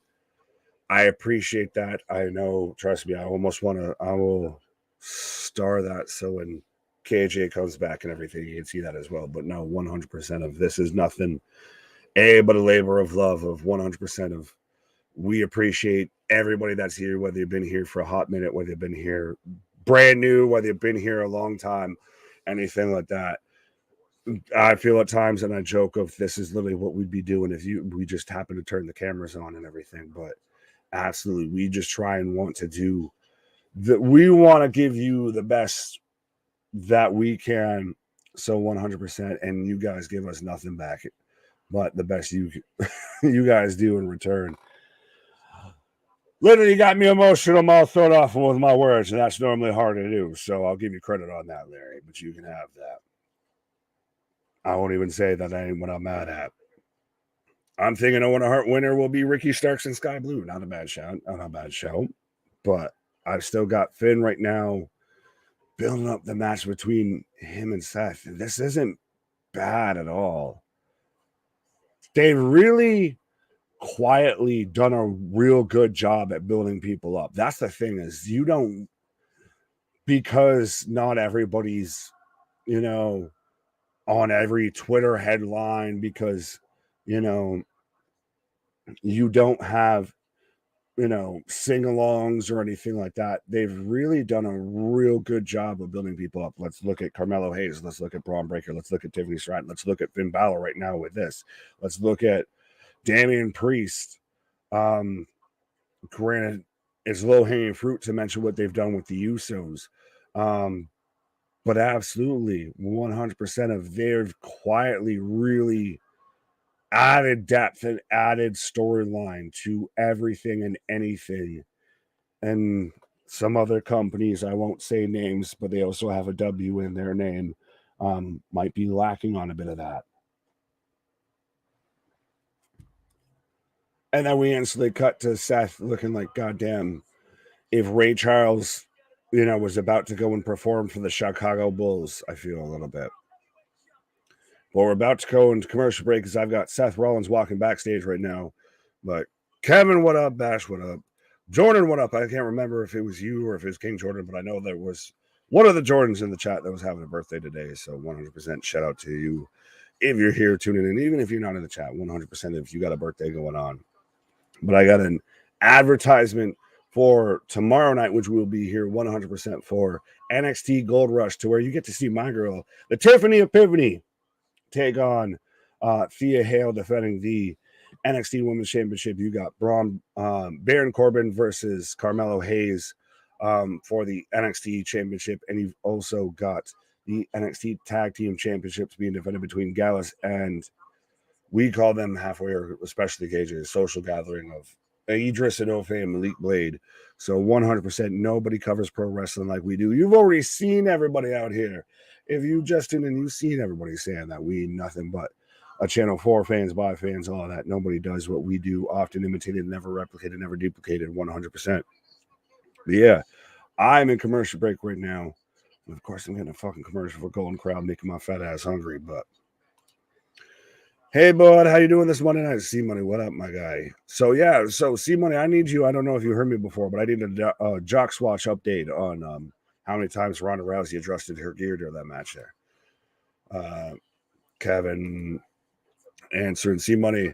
Aaron hitting us with the lie. Now, see, Aaron, you could have saved yourself cupping, using them thumb muscles there if you would have just, hit that membership and everything like that. You could have just hit the, little gift, that little emoji and everything. I'm still waiting to see one of them go by. But also still, by the way, YouTube's changed it to where you can drop the hearts, the 100, emojis, the celebrations, all of that. That you guys see on the front end, we don't see on the back end, but it 100% helps support the channel. And that's really what all of this is literally just trying to keep this thing growing, keeping it moving, keeping it growing, positive, everything like that. Just constantly trying to make it, so we can just give y'all the best thing going. But happy birthday to CMC. I was right. Happy birthday to me. I'm 34. My guy, you do not look 34. I'm being honest. Speaking as someone who is 34, I feel like I look like I'm like 74. I love wrestling, by the way. God is love. Fair enough. Louis is a wizard. I never late nor early. Oh, you never arrive early or late. Or wizard always arrives precisely when they intend to. Richard, what up? Louis, whatever floats your boat. There you go. Well, no, I'm asking you respectfully, but no, I appreciate it. Ryan, what up? Wrestling for Life is official goated. I appreciate it. Well, at least none of us have injured ourselves. None of us have broken a forearm, anything like that. But still, the reaction when everybody heard Final Countdown go through there, it was honestly one of the first times in a long time, especially doing a bit of what we do, that I've had goosebumps watching professional wrestling. When we got Final Countdown playing through the arena, it hit certain chords and certain nerves and synapses and all of that in your brain that just sent out all the serotonin. This is just nothing but a feel good moment. See money. Shocks Watch Zero. I challenge that, sir. I challenge that. Bobby, what up? What's up, yo? I'm sorry I'm late. I saw 3 matches so far. I still find it funny. Y'all feel like y'all need to apologize for being late. I mean, shit. We'll be a minute or two just sitting there talking. And, we should go live. Let's talk about it. What do you guys want to talk about? And y'all be showing up later and just, I'm sorry. I appreciate it. It's 100%. You good, my guy.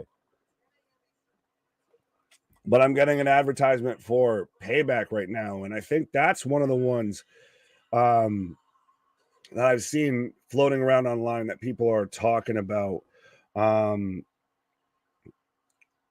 The fact that they're advertising that starting at 7:30 and people are saying, they're trying to take viewers away from Collision.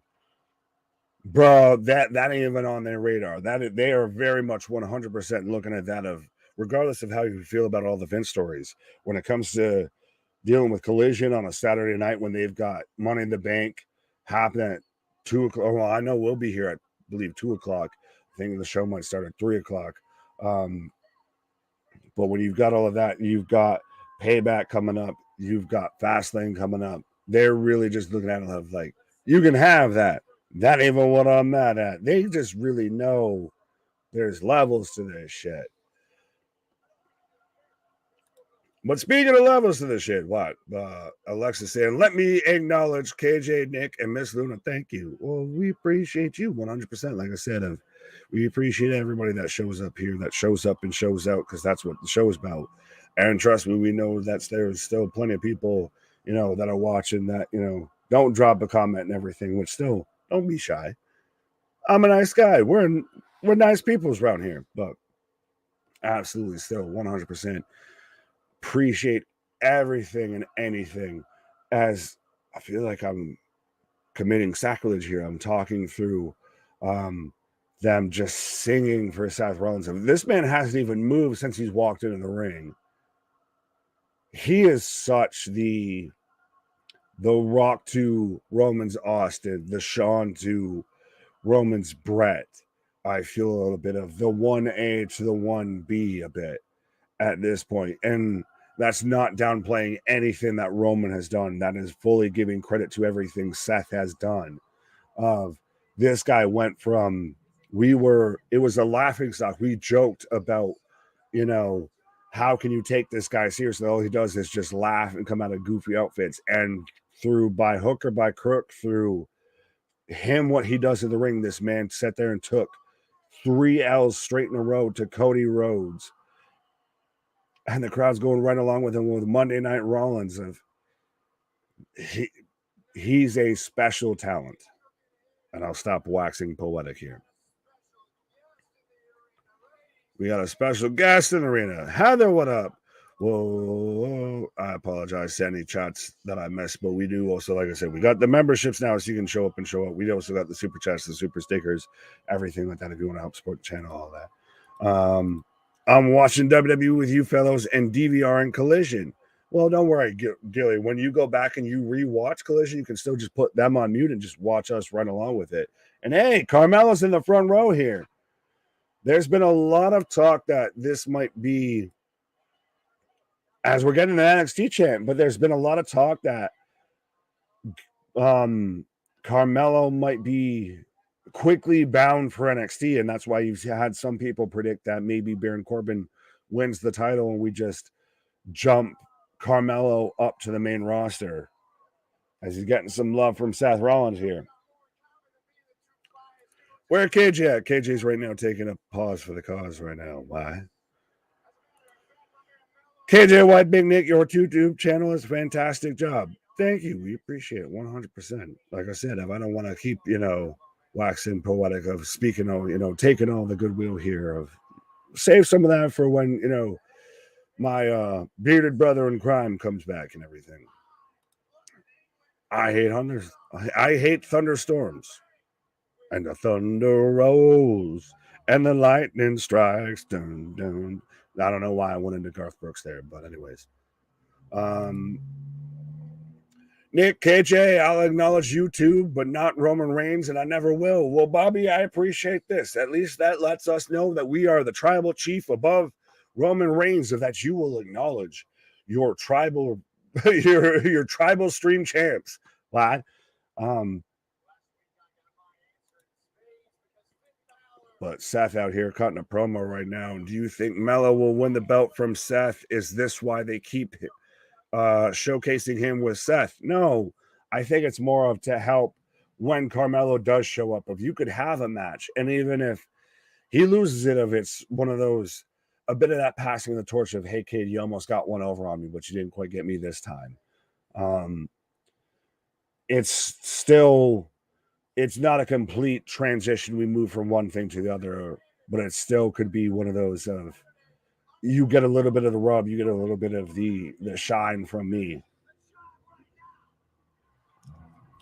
Seth calling out Finn right now.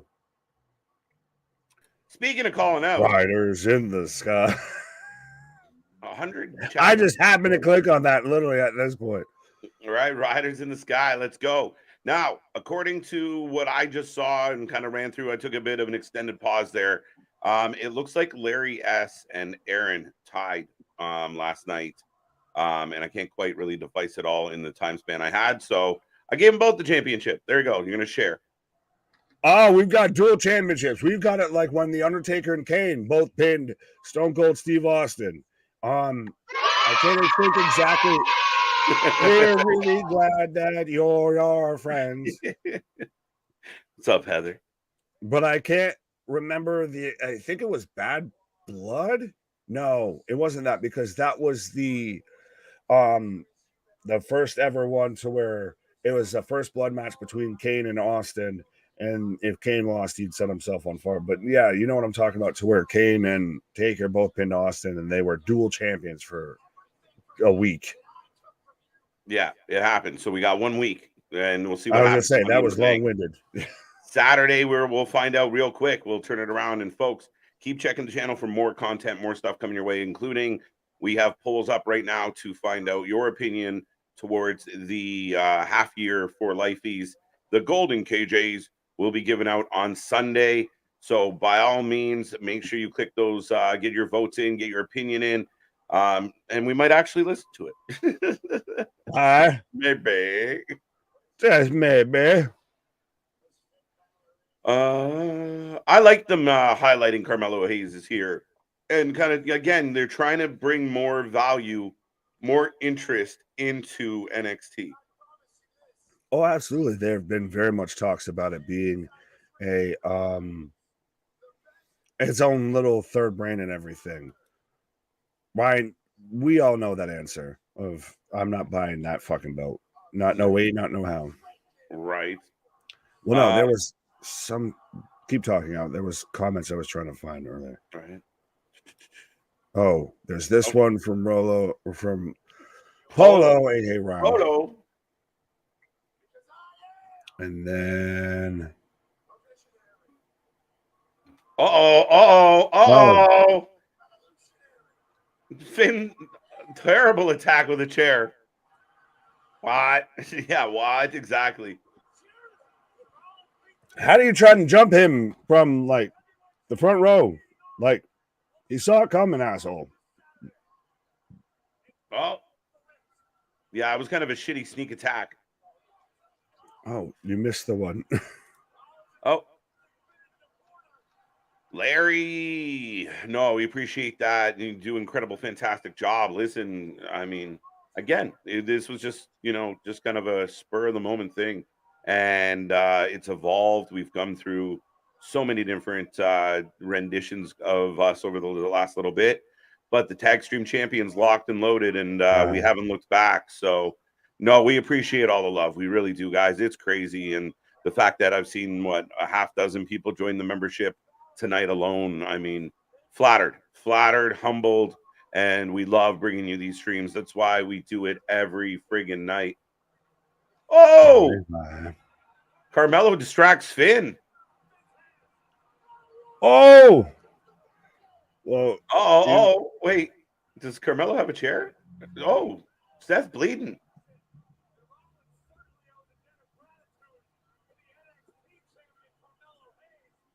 Corey pointing out that Seth owes a debt of gratitude to Carmelo Hayes as Finn's just walking off here.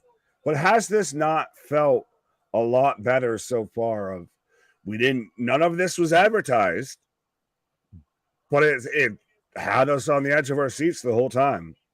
I was okay with it. I mean, we're just over an hour into this one. Again, earth shattering. No. Are we, jumping up and down, constantly losing our mind? No. Is it bad? No. It's been all right. It's got a good pace to it. It's moving along, proving some points, building some anticipation for Money in the Bank. So far, pretty good. Right. Boston, what up?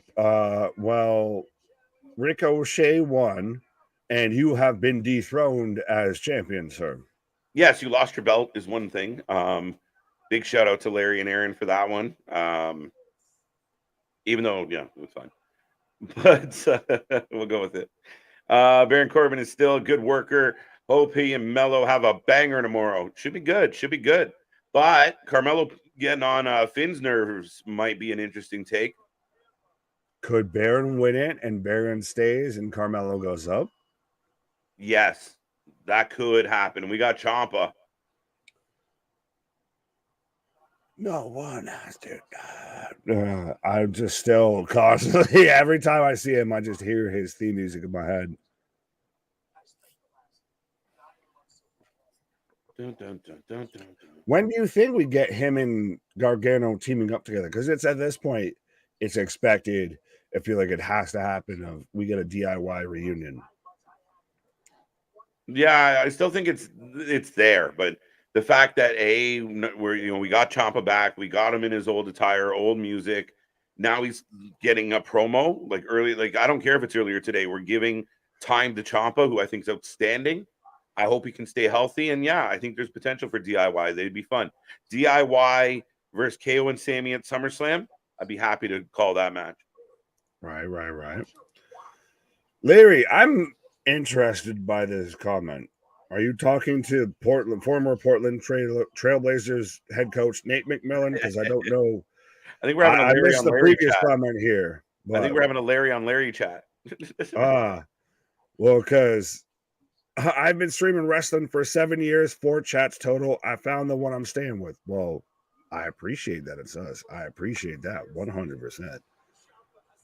Yeah, no, we love it. And Larry, you've been around for a minute now, so we appreciate everybody who even gives us a second of your time, especially in a day and age where, everybody's fighting for those entertainment, clicks and notices. The fact that people have chosen to be here. All we can tell you is this: we're absolute diehard wrestling fans. We shoot from the hip. We're unscripted, unfiltered, uncensored, unbiased, unlike a lot of the other ones you can find out there. No knocking anyone's hustle. We just like how we do it. And yeah, a little bit biased, but I like the bias. Well, no, it's one of those of it's not debatable at this point of no one is going to give it to you the way that we do. You can't debate that. Heather, I saw your comment earlier. T's and P's. What happened? I get it. You can read up if you want. Oh yeah, thoughts and prayers, Heather. Sad to hear that happen. Okay. Yeah. Thank you for being here tonight, and I hope you're doing okay. Right. Maybe we can take your mind off some shit for a while. Absolutely. If not, the vitamins will. What's up, KJ and Nick? End of 5th. 10-2 LSU. So A-Town's, that's why A-Town's been quiet, because he's been whipping your ass, apparently. LSU Florida Gators have to come back and win over the Tigers. What I need some RC Cola. What? RC Cola, Clay Lewis. My heart I just got to skip in. I didn't know if that was a thing by you, as we're in commercial, by the way. That's definitely RC a thing. Cola, I've had it a few times. Man, when I was a kid, I had a family member. We actually had a bunch of family that lived in this giant apartment building, but one of them had access to RC Cola and some of the off brands of soda. And yeah, so RC Cola is near and dear to my heart. Yeah, it's like if you took a Pepsi and a Coke 2 liter and just poured them in. That's probably what they did too. Okay, we'll mix them together and sell them for half the price. Fuck them. They're like, well, shit, they'll know what we're doing if we put P and C, so we'll put R and C. Oh, there you go. Aaron saying 9 and 10, you notice. Yes, asshole. Your name is halfway above my head. Calm down. I joke. Commercial break, yes. I'm not even mad at it. I have no idea. Heather saying, I like watching you two and everyone here. Well, I'm glad at least somebody does. What do you mean? Ciampa, the unhinged baby face is something I'm here for. James and KC, absolutely, man. I'm all for Ciampa returning. Again, the one thing with Ciampa's career in NXT and on the main roster is staying healthy. If he can stay healthy, he's a talented guy. I mean, we saw what he did, or some of us saw what he did in Ring of Honor. He's a veteran, but he's outstanding. He really is outstanding. And if he can get some time on TV, he'll continue to get himself over as a babyface, as a heel. Like a heel Ciampa chasing down Seth works. A babyface Ciampa going after whoever, The Miz or Finn, works. It doesn't matter. He works when he's healthy. Right. Damon saying up next is Tommaso Ciampa versus The Miz. Didn't we just get that last week? Yeah, this is where I start getting Vince vibes, where we get repetition on the show. I'm like, oh, is the senile guy back, forgetting what he did last week? You couldn't have said that better here, because speaking of repetition, everything, we got Jay Boy out here talking about ice cream bars. We're back on the ice cream bars tick, eh? Hey, I mean, I might take a pause for the caution and come back with an ice cream bar. You never know. We still always try and, be polite for anyone that was seeing me snack on a pretzel there. We try and still not just look like idiots. That's all that was. Trying to actually look fucking professional at what we're doing here. Dude, you covered it up. I thought you were eating like half a burger. This is like, that's how subtle we try and be about it. Exactly. But we're not out here just letting you know of our whole fucking dinner order here. Right. Royal Crown is a 7-Up Dr. Pepper brand. Yeah. Is Dr. Pepper not a Coca-Cola product? No, I thought Dr. Pepper was Pepsi, at least in Canada. I thought it was the same. 7-Up. It's so ambiguous. The companies don't even know who owns it. I know, like Fanta or Sunkist and shit like that. 7-Up's all polar, but yeah. And just keep in mind, like when I go to the States, I find like it's very tricky to drink your pop. Really? A little bit. So it's a lot sweeter, a lot more sugars in your shit than ours. Yeah, well, we're welcome to the fun factory here. Welcome to Crazy Land. Yeah, no, even Mountain Dew. All the conversation. Yeah, like Americans joke all the time about like bouncing off the walls because of Mountain Dew, but we're regulated here in such a way that it doesn't exactly have the same impact. Oh, tonight we're getting Carmelo Hayes versus Finn Balor. I like it. All right. Well, I said it while you were on a pause there. We've heard talks about, or at least I have, about Carmelo starting to move up, but we're going to start getting these main roster call-ups and everything. Jabba. The screen looking wicked. The music is back. But wow. Oh, for fuck's sake.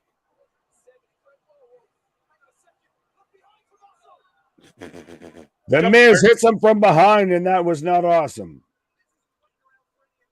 BC root beer, RC, and of course Shatsa Cola. What's Shatsa? So, all right. So we'll do just honest time at this point because we've gone down this avenue. So, favorite soda, favorite pop, favorite whatever the fuck you want to call it, favorite carbonated beverage. Mine? Across the chat can answer. You can answer. Yeah, anyone can answer. Coke. I'm a Coke guy. Sorry, Tony. See, you do that so much better subtly than I do. Yeah. And I hate it. I got a little more. Just like, no, you're gonna get the fucking joke, dick. Yeah, you're like the hacksaw Jim Duggan of just 2x4. Oh! Well, are we not getting a match now? Like, is this? Oh no, wait, the ref's saying enough. Don't tell me, Ciampa's grabbing at his quad. Don't tell me he's hurt already again.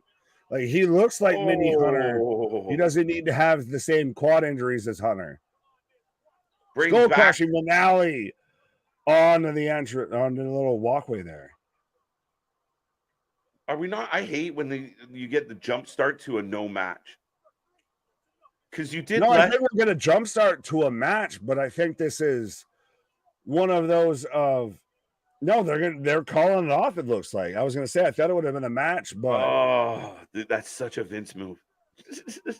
Yeah, because what the fuck? I mean, because what happened? I don't mind it because he got jobbed the last week. He literally got his ass whooped last week. Like, how do you come back from that? How do you lose in a minute or whatever last week and then turn around and have a competitive match? What generally bothers me though is Ciampa just went through half of what he would have went through during a typical match, right? Like, you know what I mean? Like, what do you mean? So, and again, I don't on the outside. Yeah, I don't like they could have figured something out. A jump start to a no match, whatever. But hey, we've got Sammy and KO backstage right now with. Where is Eichner? They don't want to hear from the bald guy anymore. Who's this weird lady in the white outfit standing behind all of them, not doing a fucking thing? Is that Nikki? It's gonna be Eichner. He just takes off the wig. Right, it's Eichner with the wig. Right. I wish I could become a member, but I don't use debit or credit card. That's completely understandable, Larry. Right. It's all good, my guy. It's amazing in 2023. Now, what was the question? It's all good. I have a phone. I don't even use a bank card. Just tap my phone everywhere I go, son of a bitch. Oh, Lord. Yeah. And KO just losing his mind right now. Distribution is different sometimes than the manufacturing. Absolutely.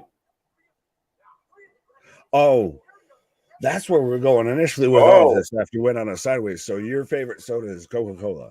One second. Sammy versus Gunther tonight? All right, well.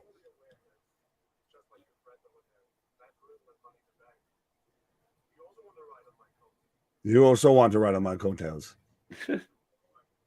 Be my guest. Be guest. Be a guest. I like him. I like Sammy and KO. I like the little banter. I didn't realize how tall Ludwig actually is. He's a tall, lanky motherfucker. Yeah. It's amazing how high you can pile shit. Why? No, I can't. I'm a fan of them. It's just one of those things. Wait a minute. Sometimes you alley the shit, you gotta dunk that shit.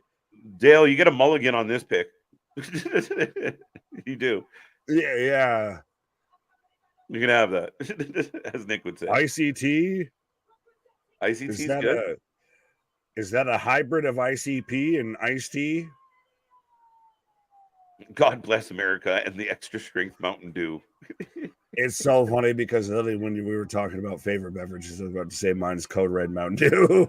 Like my favorite soda is like the most cracked out fucking Mountain Dew there is. Right. Never been a Mountain Dew guy, honestly. Never been. Really? I like Dr. Pepper more than I like most of them. Fair enough. Dr. Pepper and 7-Up are the own brand. Coca-Cola just distributed it. Yeah, exactly. Fair enough. See, this is how you know certain people are from the South because they're out here, Pop and, certain soda brands and everything, especially in the Southern U.S., are like religious. Right. Here's my question. Is it pop or soda? Pop in the U.S. seems to be a Minnesota thing. So I think you guys invaded us with pop. Everybody else is soda. Yeah. You can correct me if I'm wrong, but everybody else is soda except for like Minnesota and around that area. Now Steve G's talking to my heart here with I'm a coffee nut. Yeah, I run on coffee and vitamins. That's kind of the MO here. I'm a tea guy. I will always be a tea guy. I grew up in a tea house, so I transitioned to coffee. See, coffee just never really did it for me. I'll have, tension tamer tea and everything like that before I have, Black Rifle coffee or anything. Well, we are in a commercial break right now, folks. I got Speaking of breaks, WrestleMania 40. Oh shit, yank. Let's see what else we got. I'm also a fan of carrot cake. Can't go wrong with carrot cake. WWE is entertainment, not wrestling. Yeah, I hear this a lot, J-Boy. I think it's one of those rhetorics that people read or hear once upon a time of this isn't wrestling. It's all wrestling.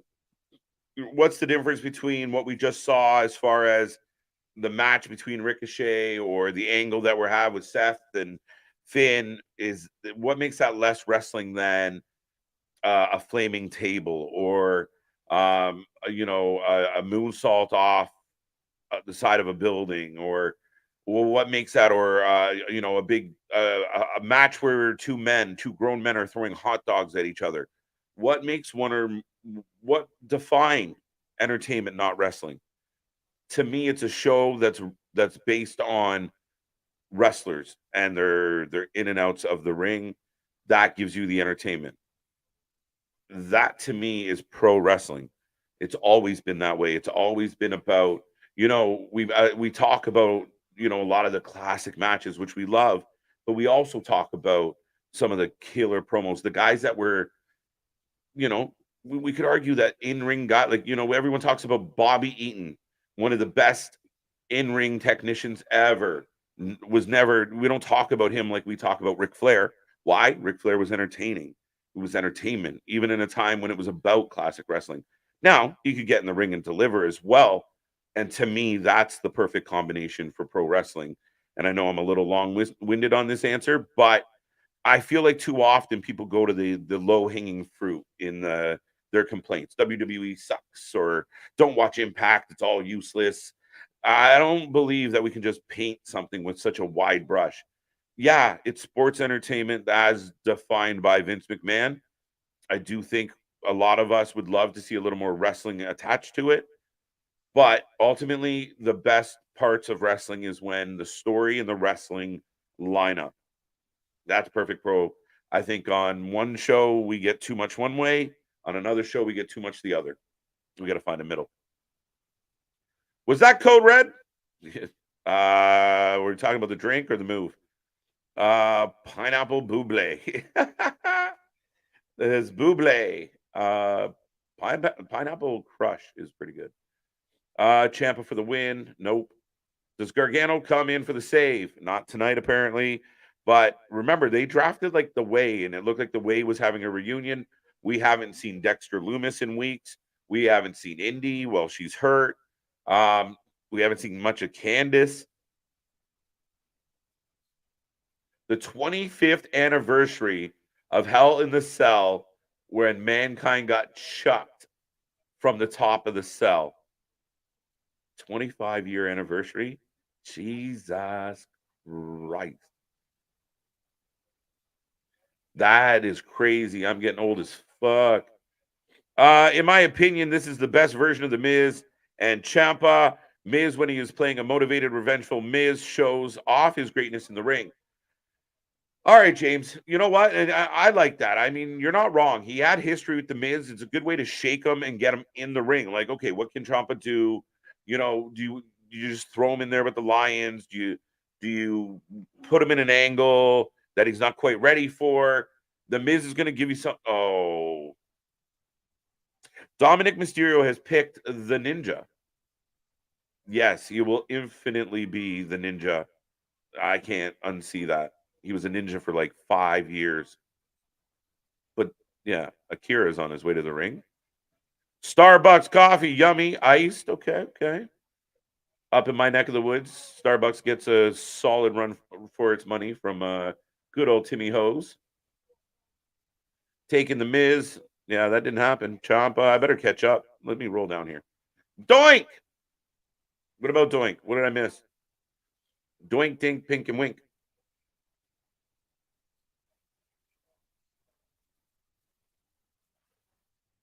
R.I.P. Mick Foley. Got to meet him and Heartbreak Kid. All right, BJ. Why are we saying rest in peace to Mick Foley? He was 64 when he passed away. Now I just got to go back up. Starbucks Frappuccino. All right, good Frappuccino once in a while. The camera isn't the best for the WWE, in my opinion. Well, what camera, Justin? I'm welcome to the stream. Welcome to the channel. Thank you for being here. But as far as wrestling production goes, I don't know. It's soda. SODA soda. If anyone got that, high five. Congo teas. Okay. Oh, love teas, dirty water, sugar. Okay, but PJ. Dominic should be the main event. No, I think we're gonna get something else for the main event, Matt. So we'll see. Cola. Tozawa. You'll have to ask Nick about that one, James.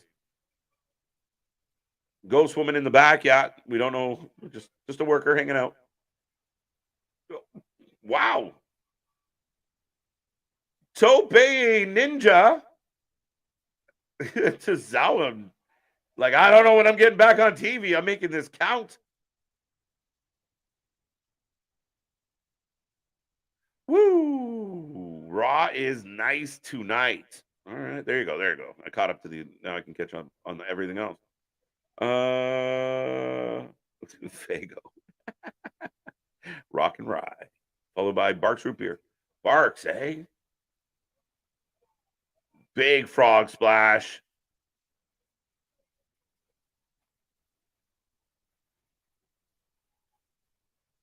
Dominic with a big, easy win. Just tried strawberries and cream Dr. Pepper, and that was good. All right, all right. Didn't know that was a thing. Who's Dom taking on? Well, he took on Tozawa. So if anybody picked Tozawa in the pool tonight, you're not doing so well. Pop. Sammy Lover's not me. Okay. It's cold drink in the South. Ah, okay. Love the yay, do you? I do love my Starbucks and Timmy's. There you go, Aaron. Yeah, I could go either way. I'll be happy with both.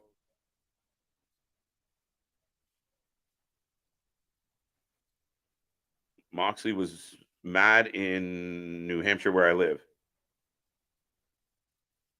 Oh, Moxie was mad. Valhalla. They're cutting a promo on the Alpha Academy. So interesting. Ric Flair was the total package. He really was. I love Rhea Ripley and Trish. Good choices, Heather. Here comes Trish. Speak of the devil. It's time to rock and roll, folks. Here comes Trish. Here comes Zoe.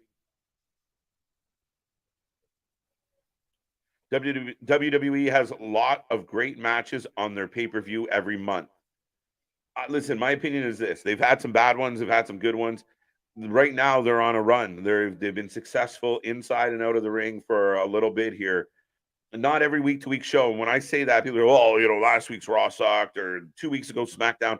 They're not all gem shows, guys. They're really not. But at the end of the day, they've been on a run, as the fan base goes, as a fan of WWE. I was very happy with the Saudi show. I was very happy with Mania. I was very happy with a lot of what we've gotten in a lot of cases. So, yeah.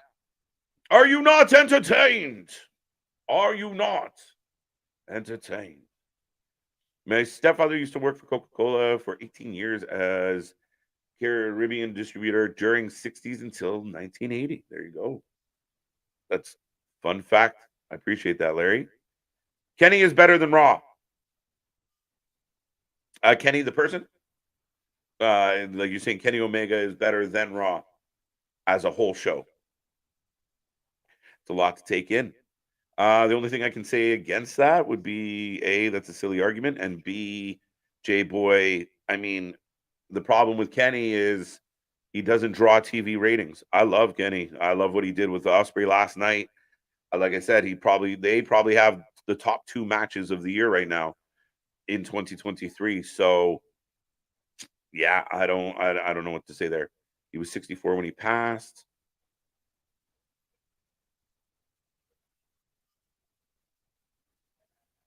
And choke slammed through the top of a cage like Mick died and came back to life. Yeah, when it was like, did you die today? Mick's like, yes, I did. The infamous image, Boston, of the man laying there with his tooth coming out of his nose. And I don't know how many people in the chat right now would be able to say, one time I had my tooth coming out of my nostril. And so, yeah, one of the most epic moments ever. Speaking of a tooth coming out of a nostril. I was going to say, well, you had my day? Sorry, I turned off my AC. But, you had my day? But, no, you're glad to hear comment, and I instantly just want to go of, my name is Maximus Decimus Meridius, father to a murdered son, husband to a murdered wife, and I will have my vengeance. What's Tim Hortons? I like it. Yeah, you talk about this. We are on a commercial break, by the way. It looks like we are going into the next little bit of the show, kicking it off with Trish Stratus. I don't know how I feel about it, but we'll find out. It's time to rock and roll. But Tim Hortons is like a national treasure. I mean, it's like your Starbucks. It's on every fucking corner. No, it's especially in New England. It's our Dunkin' Donuts. And I grew up where I grew up initially in New York State, Timmy's was actually more common than Dunkin's. Timmy's was the favorite because we grew up so close to the border. Right. That's always blows my mind. We would always get pumped. We go to like Detroit or Pittsburgh or something like that, and we find a Tim's, be like, what the fuck? We'd be texting everyone else in the group like, dude, there's fucking one of the closest gas stations to the house that I grew up in upstate New York. Yeah, it's a Valero gas station, it's an AW root beer, and it's a Tim Hortons all combined. That's amazing, and we have a lot of those combo deals here. Usually Wendy's, Tim's. Yeah, no, I mean, it was a donut shop started by a Maple Leaf back in the day, and it blew up. Just a Maple Leaf come to life.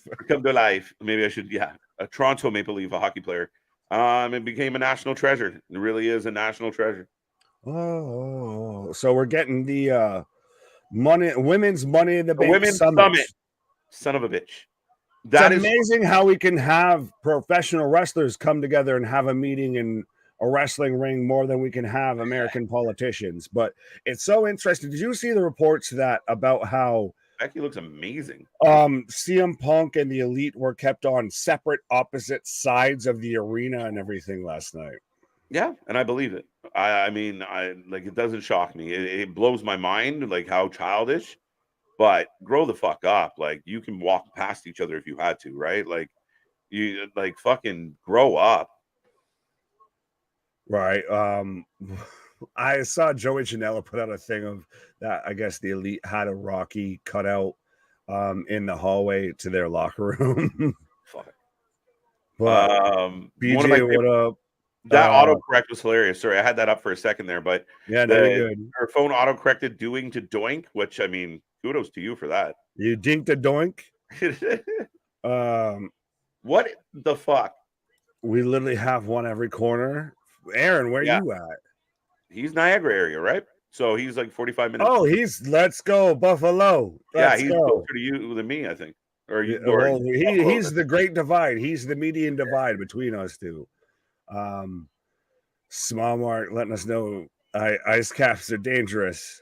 They are. They're gorgeous. Yingling on tap. Oh, that's such a central New York thing to say. And I have family out that way. So yeah. Beer. Give me a beer. I had 1 beer. Why? 2 beers. Why? 3 beers. Why? Krispy Kreme's out of here. I can't wait. They're terrified by Punk. Yeah, it's fucking hilarious for guys who like. It's such a weird situation, man. Is Wawa a thing by you too? Apparently, no. Wawa's a place here up north. Bing bang, walla walla, ting bang. I was 100% gonna go walla walla. Ting tang, walla walla, bing bang. Bro. All right. So Zelina looks top tier right now. Becky, I'm waiting for your fucking subscription plan with this top right now. Right.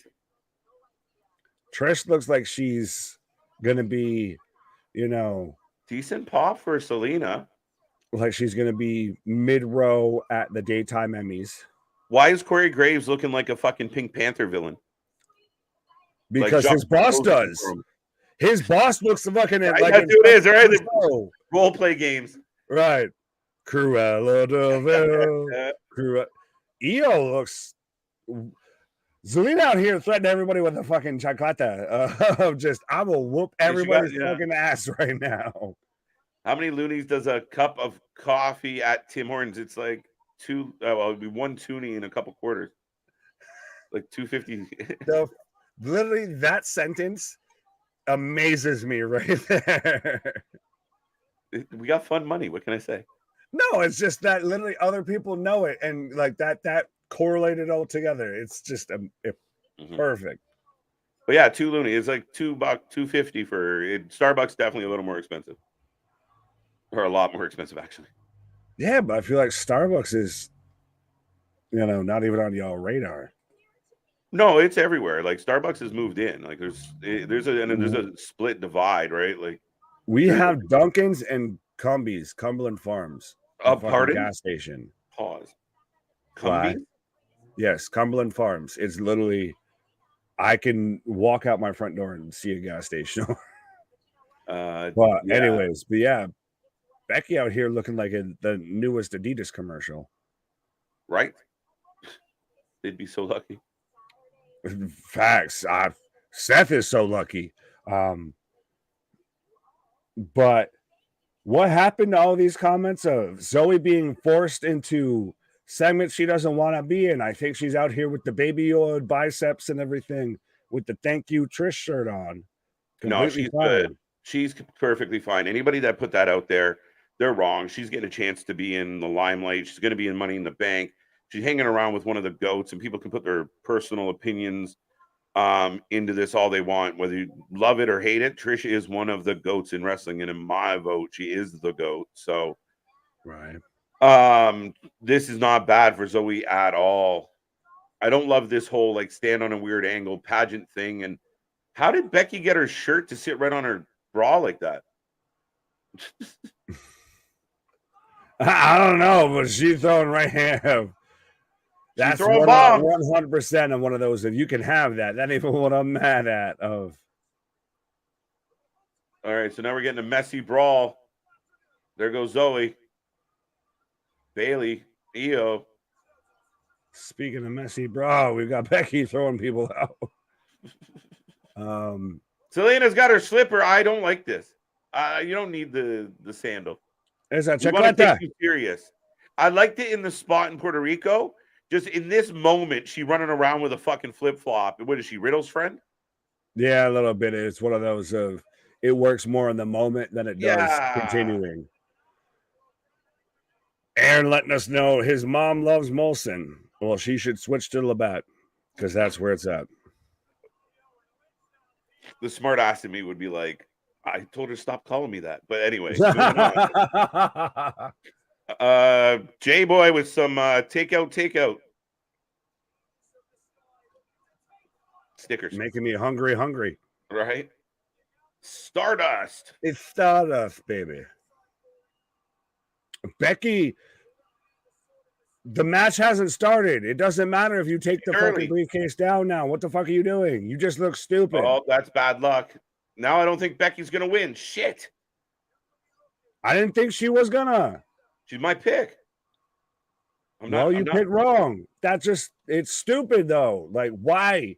What does that prove? Like, cool. I'd rather beat the shit out of you as we build up to the match than, I'm gonna go up there and I'm gonna climb and I'm gonna make sure I grab the briefcase. Did they do away with toonies? No, we got rid of pennies. We do not have pennies as a country. We got rid of pennies and Plutos. No pennies, but we got loonies and toonies. I mean, I can't really talk. Our system's fucked, so. Trish thinking she's the GOAT. She is the GOAT. What do you mean? What do you mean? Come on, Boston.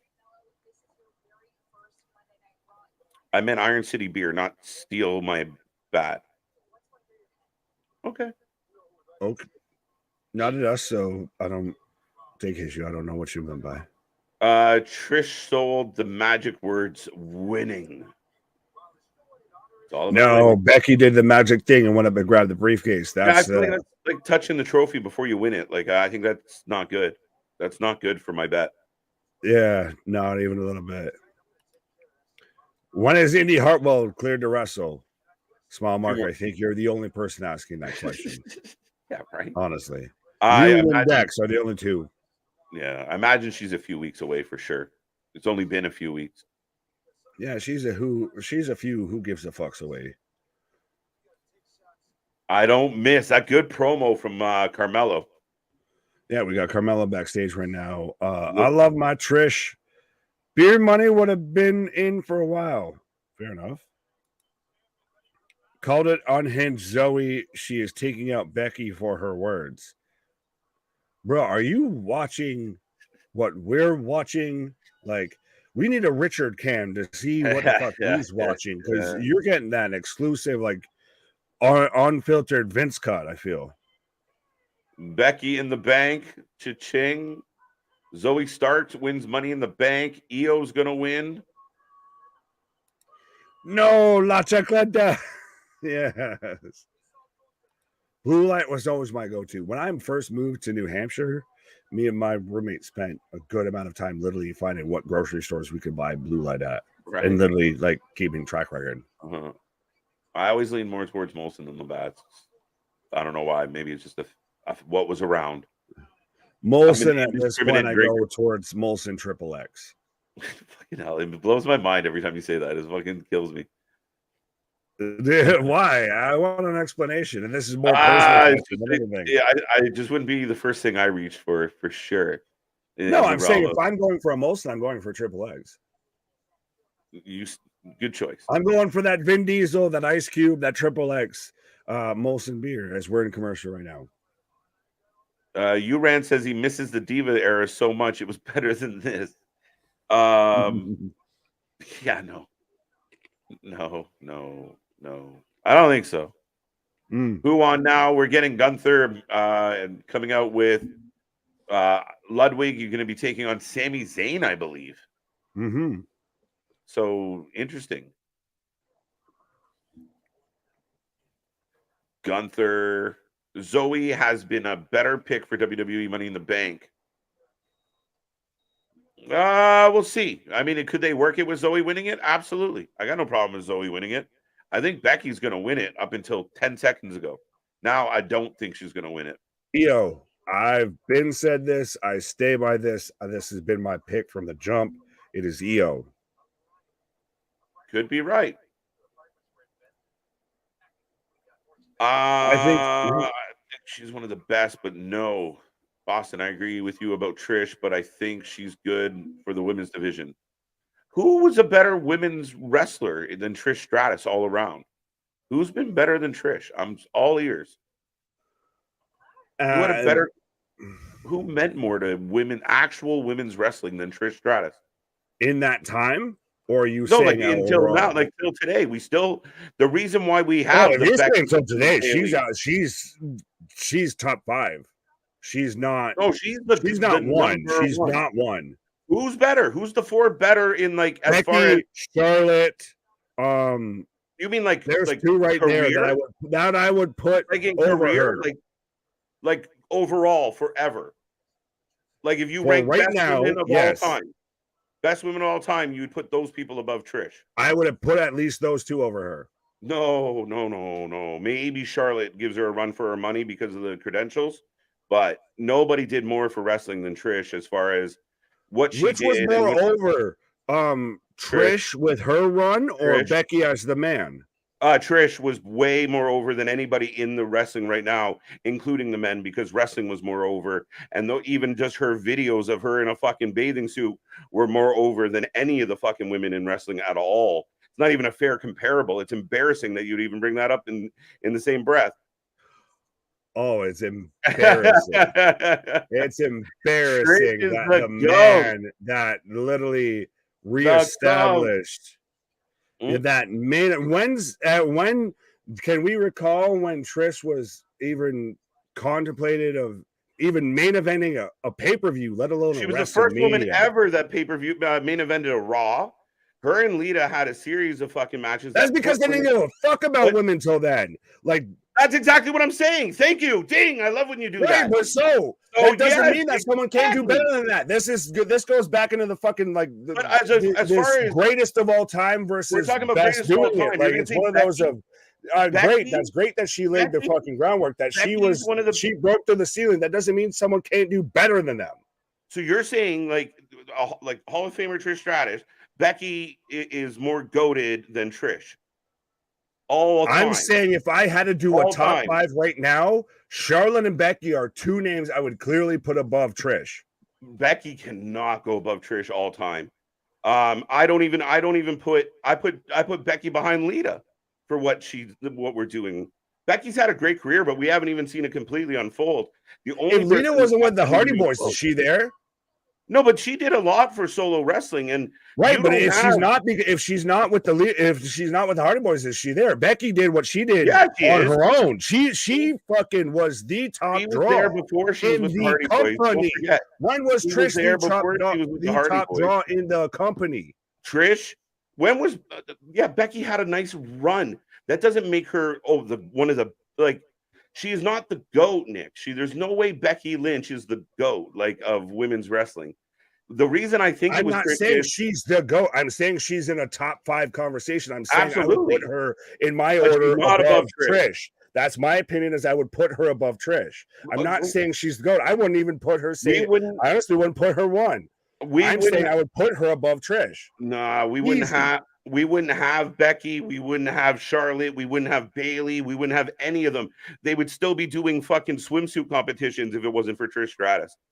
Cool. We wouldn't be fucking taking trips to fucking Mars, but that doesn't mean that fucking Buzz Aldrin's the greatest astronaut of all fucking time. Just because you were the first person to do it doesn't mean that someone can't do it better than them. You're going to desecrate. I never said someone's doing it better or worse. I'm saying what she meant and what her career is as far as the wins and what she did in that ring.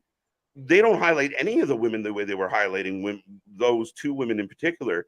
And the fact that, like, you can't just discredit, like, oh, well, she was a pioneer, but who gives a fuck? We built a bigger country. You think I'm discrediting her because I'm putting her at, say, like 2 or 3 versus instead of putting her at 1. She's 1. She might be 2. The only one I could think of would be Charlotte because of Charlotte's accolades and all the matches. I can't put her at 1. And I will settle on that. Yeah, so you're going to give Becky GOAT status for a 7 month run. You go so 7 far months. of like to where it's literally of like you're either number 1 or you're everybody else that is above you is number 1. It's like no, I would. Well, you can't put Trish 3. You can't put Trish 4. She's either 1 or 2 in the scope of women.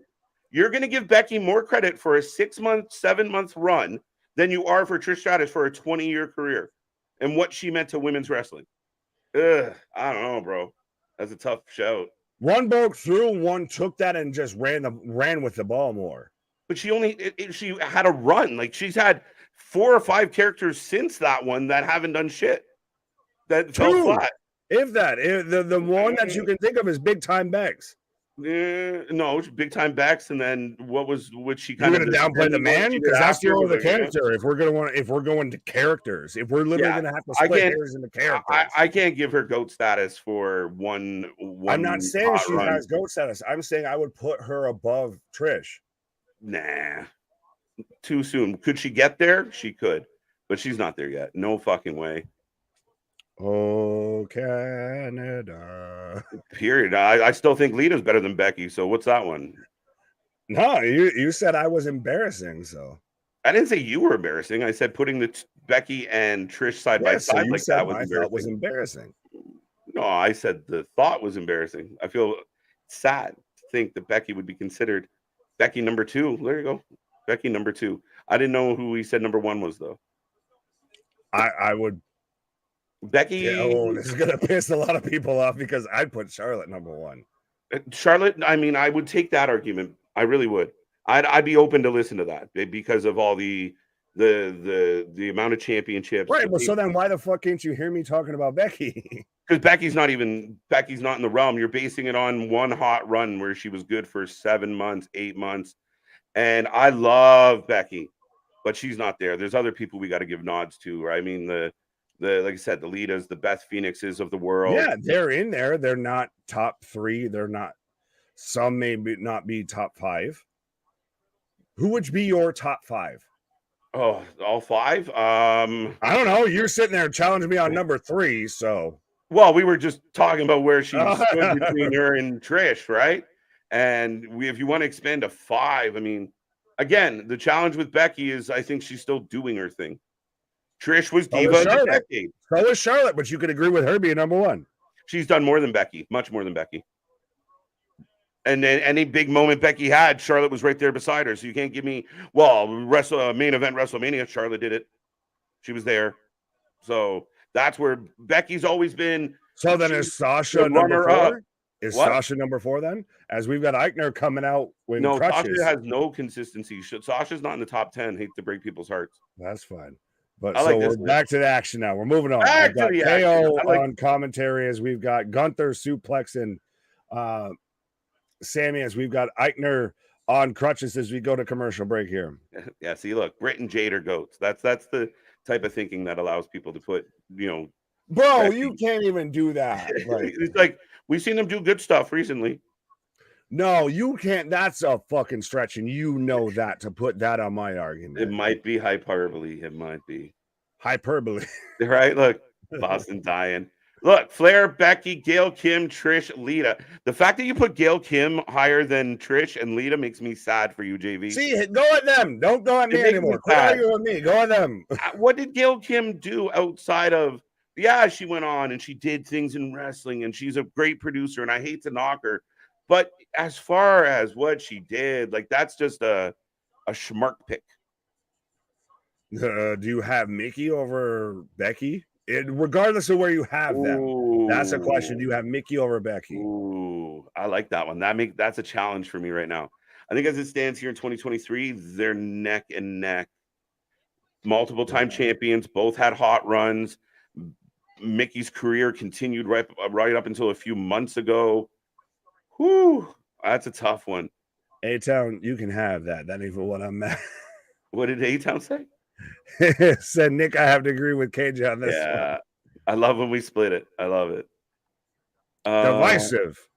The people, I don't like Charlotte. I'm not married to her. Not my problem. Ask Andrade with his figure eights. And again, the advantage Mickie James has is I've seen the entire career of Mickie James and what she did at a time where Trish was a super white hot baby face.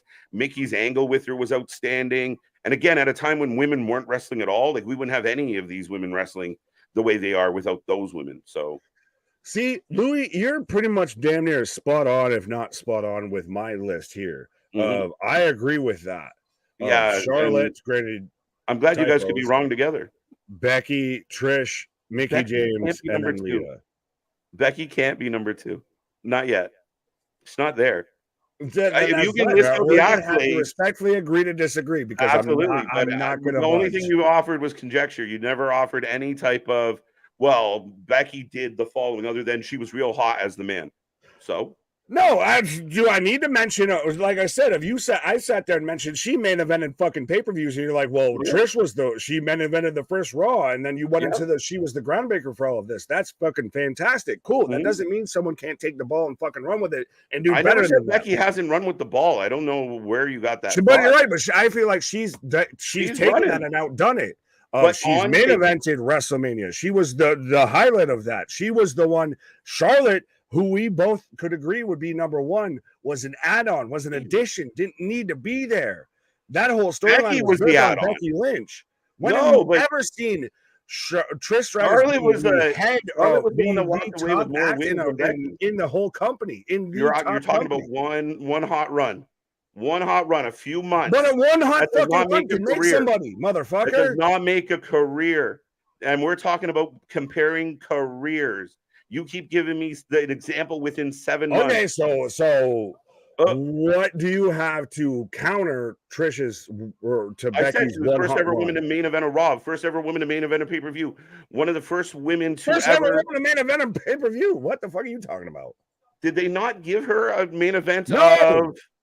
Double check on that, but maybe I'm wrong. But nonetheless, again, first one to break barriers, and again, overall, multiple championships.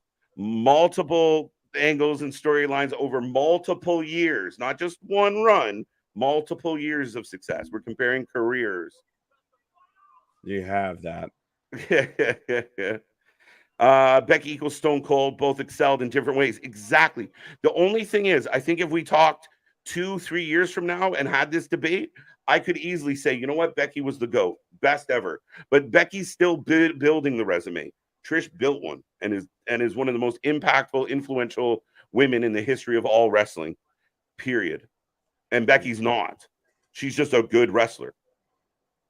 So you're telling me if Becky was done today, her career wasn't impactful? As successful as Trish's overall, I don't think so on paper. When you line up all the championships, when you line the marquee moments, when you line up the overall contribution to the business, I think Trish edges her out if she retired today. Mm-hmm. Right? Just because she was the man. I love the man, but it was a short stint.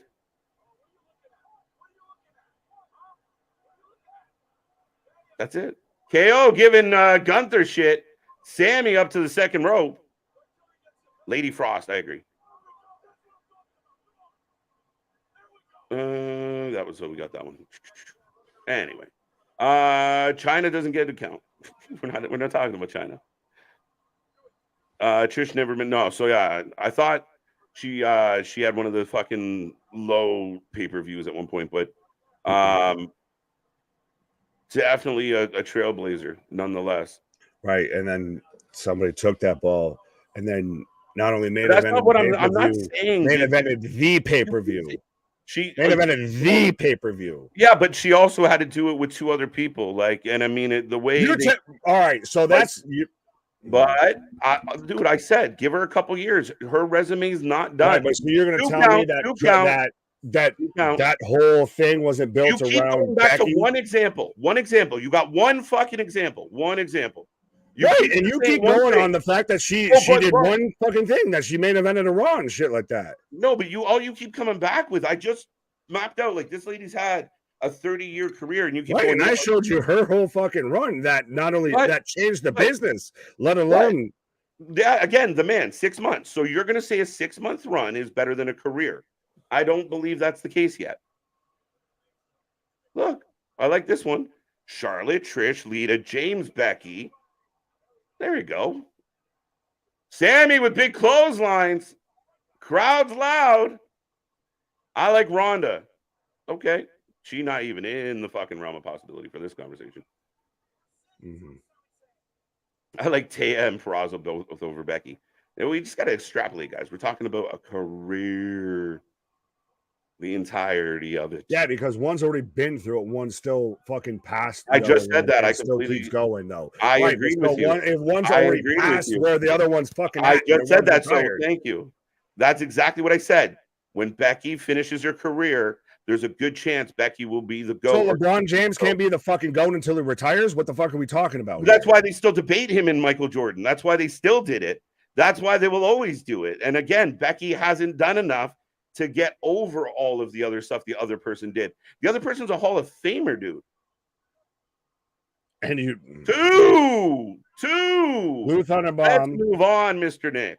Yeah, that he is. I love doing it. It makes me smile. Ronda was the reason she was in the main event. Thank you, Keyshawn. This is the second time I've created heat. It's funny. It's not the title heat, though. The title heat was fun. What about AJ Lee? Too short. Didn't do enough. Sasha Banks also didn't do enough. In and out, hasn't still, like, she's at the beginning of her resume. Becky's got a way better resume than Sasha. Oh, my God. Did anyone make a prediction on this match? Sammy's still alive. Two go. Is Roman above Austin? He's main evented more manias. Yeah, exactly. I hate this type of argument of you just get to fucking nitpicky razor thin shit. No, that's not razor thin. That is the crux of your argument that he just shot out of the water. Okay. But yeah, no. I mean, Roman's still building that resume. Maybe he will go down as the GOAT. I mean, Austin never had a 400-day run. Nick's approaching his limit. Yeah. Know your limit. Stay within it. Sammy all over Gunther. Sammy could be ladies champion. He could not be Roman in Canada. Okay, J-Boy. I don't know why I click on you sometimes. Boston, it's like it's always debate over them and Roman Reigns. There you go. I'll just take your word for it. Keyshawn says Trish, Charlotte, Mickey, Lita, Gail, Kim. Becky didn't make his top 5. I love it. Roman, Gunther for the win. I don't know. I think the match has been lost in the sauce of the debate. Yeah, right. We're trying to get back to it. We really are. Right. Well, I've got Eichner with a crutch to Sammy. And that's it. Yeah. That's all she wrote, folks.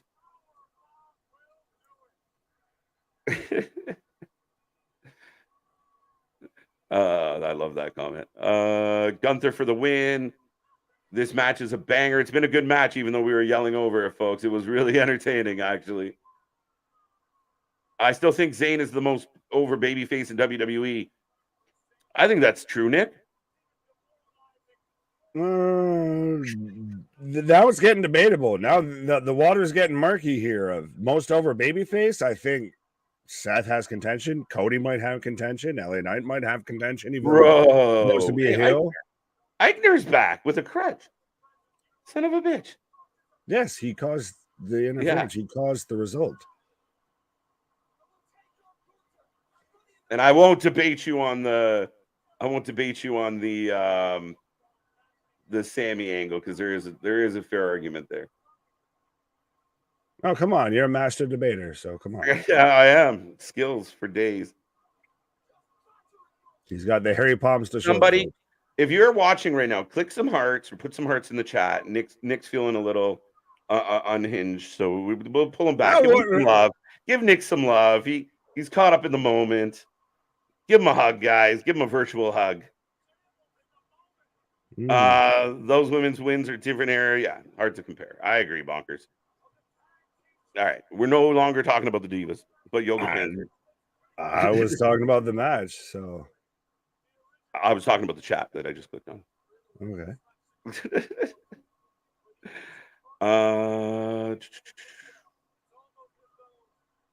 Follow AG. No, I'm tired of talking about the ladies. Roman is a heel. He will cheat. That's what he does. Yeah, by definition. Kind of what a heel's supposed to do. I heard the main event tonight is Cody Rhodes versus Damian Priest. That would be out of left field. I'm starting to think, is it Carmelo Hayes going to be in the main event tonight? No, it'll be Carmelo versus Miz. Looks like we've got about an hour left here. Dun, dun, dun. Pride face, orange, flowing. All right. Thank you, Rodnick. I would say Becky. New topic, folks. Move on. For my bro, don't want to play no. Right, but we gotta. That's the thing is their comments come in a day late and $1 short to as we're talking live. So by the time that their shit comes through, we've already moved on. Nick, ice cream bars and 420, and then bro hug for Nick. There you go. Thank you, Larry. Thank you. Here we go. I've got the Judgment Day entrance right now.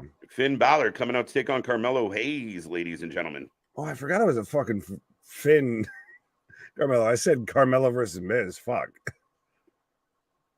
This is going to be a way better match than that. Steve Shields heat. Good heels defend his championship more than like twice a year. Very true. Very true. Matt Riddle. Yeah, Riddle showed up. Nick, I'll make you another title. I got you. What?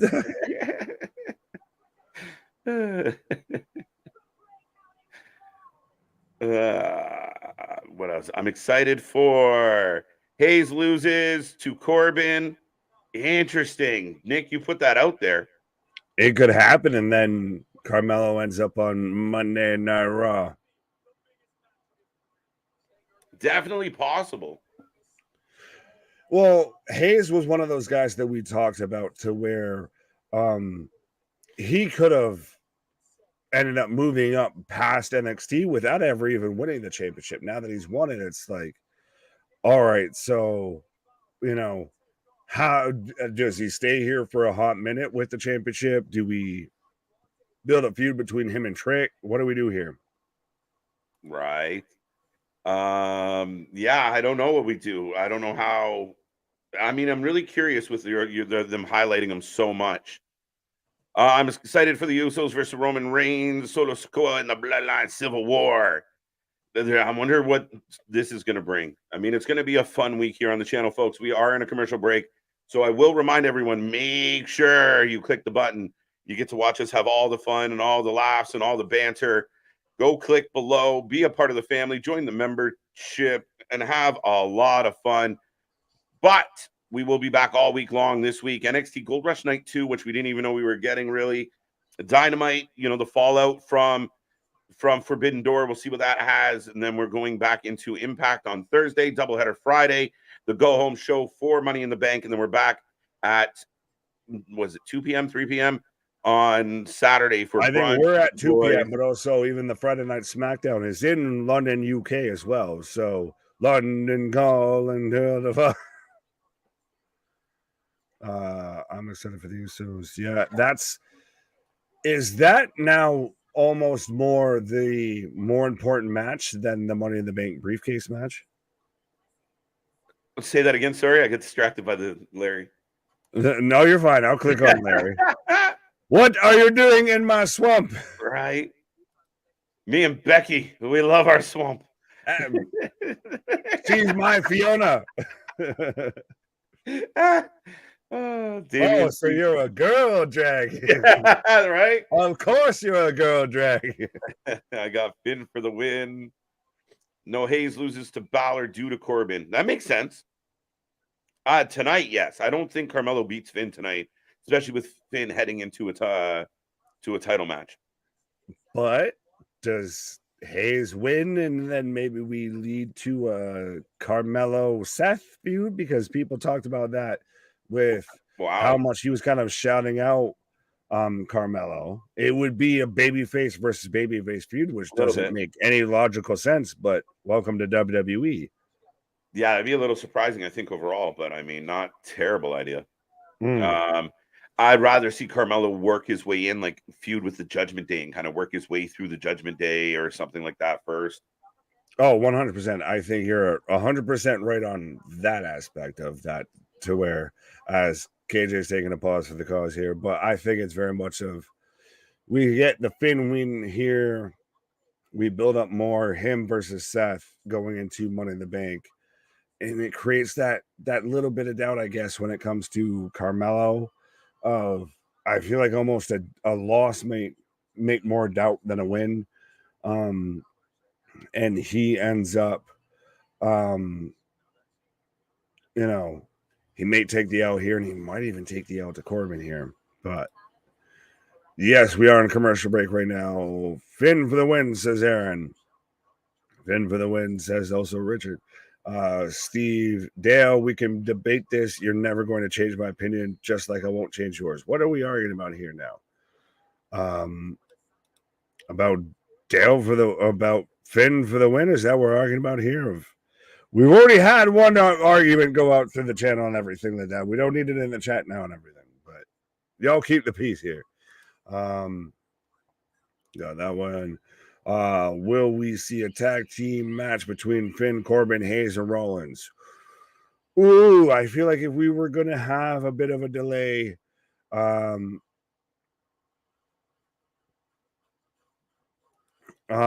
if we were going to,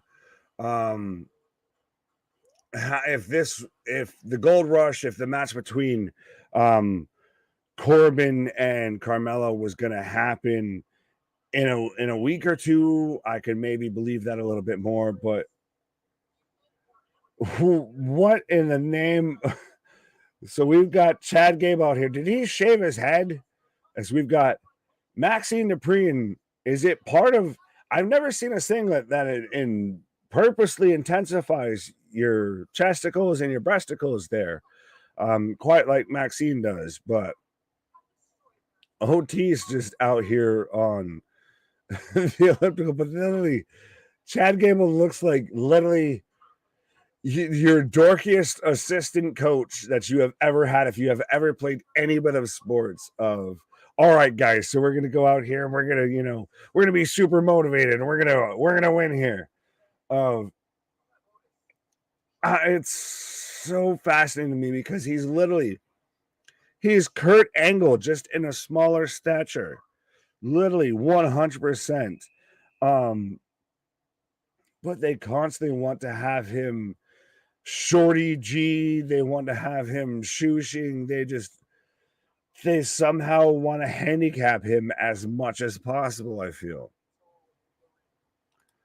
WWE takes more about ladies than the champions.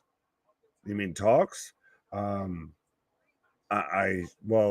When half your ladies are champions, I think that's a mute point at all. Heather, what up? Will it be just Mello? What about Trick? What about Bob? What? Maybe Trick shows up here, but I'm getting a replay of Rhea and Natty from last week. I want to see heel Drew McIntyre versus babyface Seth Rollins for the W Championship at SummerSlam. I think we could see that, depending on what we have at Money in the Bank, and we've got OnlyFans Neidhart right now backstage talking. The top of the mountain. That's just because you float, because everything from your fucking cheeks to your fucking waistline's plastic. But anyways, Steve shouting out Heather. Gable looking more and more like Angle. A little bit. Richard saying Finn wins. Hayes wins. a DQ finish. Let's win one for the Gipper. I feel like that's so fitting that you say that as I've got Natalia backstage getting interviewed, because that's 100% her kind of halfway motto of let's win one for the Gipper here. Of she's in that Dana Brooke category of she has the Neidhart nostalgia behind it of, so she's gotten the, she's had her moments, but beyond that, it's really, she's been booked to shit and she's given them no reason to not book her to shit, I feel. What is a Gipper? Oh, Christ. You're going to make me out here and Google the definition of a Gipper. If you've ever watched, well, Christ, I can't even say this because I know CM Punk's never watched any of the Rocky movies. But if you've watched any of the Rocky movies and everything like that, or any sort of sports movie, if, Mickey with The Rock or with Rocky or anything like that, or, the coach that's there that, halfway through the movie, he's just at a certain age and a certain point. He's not going to make it through this whole movie. Or, a fan favorite, a sympathetic figure that's going to pass away throughout this movie. That's, winning one for the Gipper there. I feel so weird that I had to explain that. But anyways, Finn just chilling in the ring. Yes. Old football phrase there. What? Yeah, fair enough. Why are we getting promo from the Grinch? Yes. Natalia's the Grinch who stole Tim Hortons, apparently. Wrestling was lots better last night. Parts of it. I will give you that. There was parts of it. There was parts of it that were not so great. Triple A Town, I know the phrase, but I never looked it up. What actually is a gripper? Google it, my man. I ain't Kenny Mega Ospreay. Well, Boston, you're entitled to your wrong opinion. Who was the worst wrestler, Lacey Evans or Natalia? Oh, out of those two, Lacey. Out of those two, I take Lacey. Natalia, no matter what, even if she's not booked great, she 100% is the better in-ring performer, I would say. AB, that's the understatement of the century. What are we talking about here? Fill me in on what I missed here. J-Boy, literally the bell has just rung. So you out here just hating to hate, I feel, because literally we're maybe a handful of moves in. But I've got Finn with a crossface right now on Carmelo here. The Grinch who stole Tim Hortons. Nick, I'm on the floor. Boston. Well, you can have that. That ain't what I'm mad at. Mello for the win. The Gripper was the nickname for a Notre Dame football player who Newt Rockney told their team to win the game for in the locker room. Jesus, James out here breaking the full nostalgia here. And that's even a bit part of outside of just where I grew up. And it's interesting because my initials are Notre Dame and I'm a Notre Dame fan. But yeah, 100%. Yeah, it's so interesting. I feel like the movie fucking Rudy was played during my birth. But anyways, it was 1 Charlotte, 2 Becky, 3 Nikki Bella. Let this motherfucker read that you put Nikki Bella at 3. 4 Trish Stratus, Beth, 5 Beth Phoenix, 6 Mickie James, and 7 Lita. Let this motherfucker read that.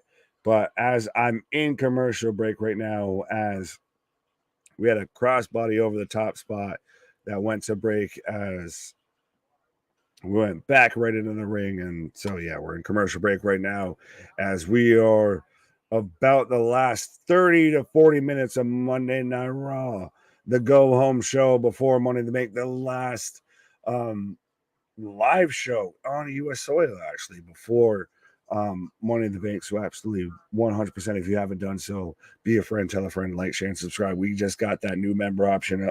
Speaking of members option, right? Sure, you were saying. No, you're good. You came in at the perfect time of, you know. You came in like an orca hitting a fucking summer billionaire like summer ring right there. Literally, I ball. was just setting it up and you just ran right the fuck through it, just out of nowhere. I hate them now because I can't enjoy Money in the Bank this weekend the same. I will be comparing everything to the match that leaves for 2 months. Yeah, all right.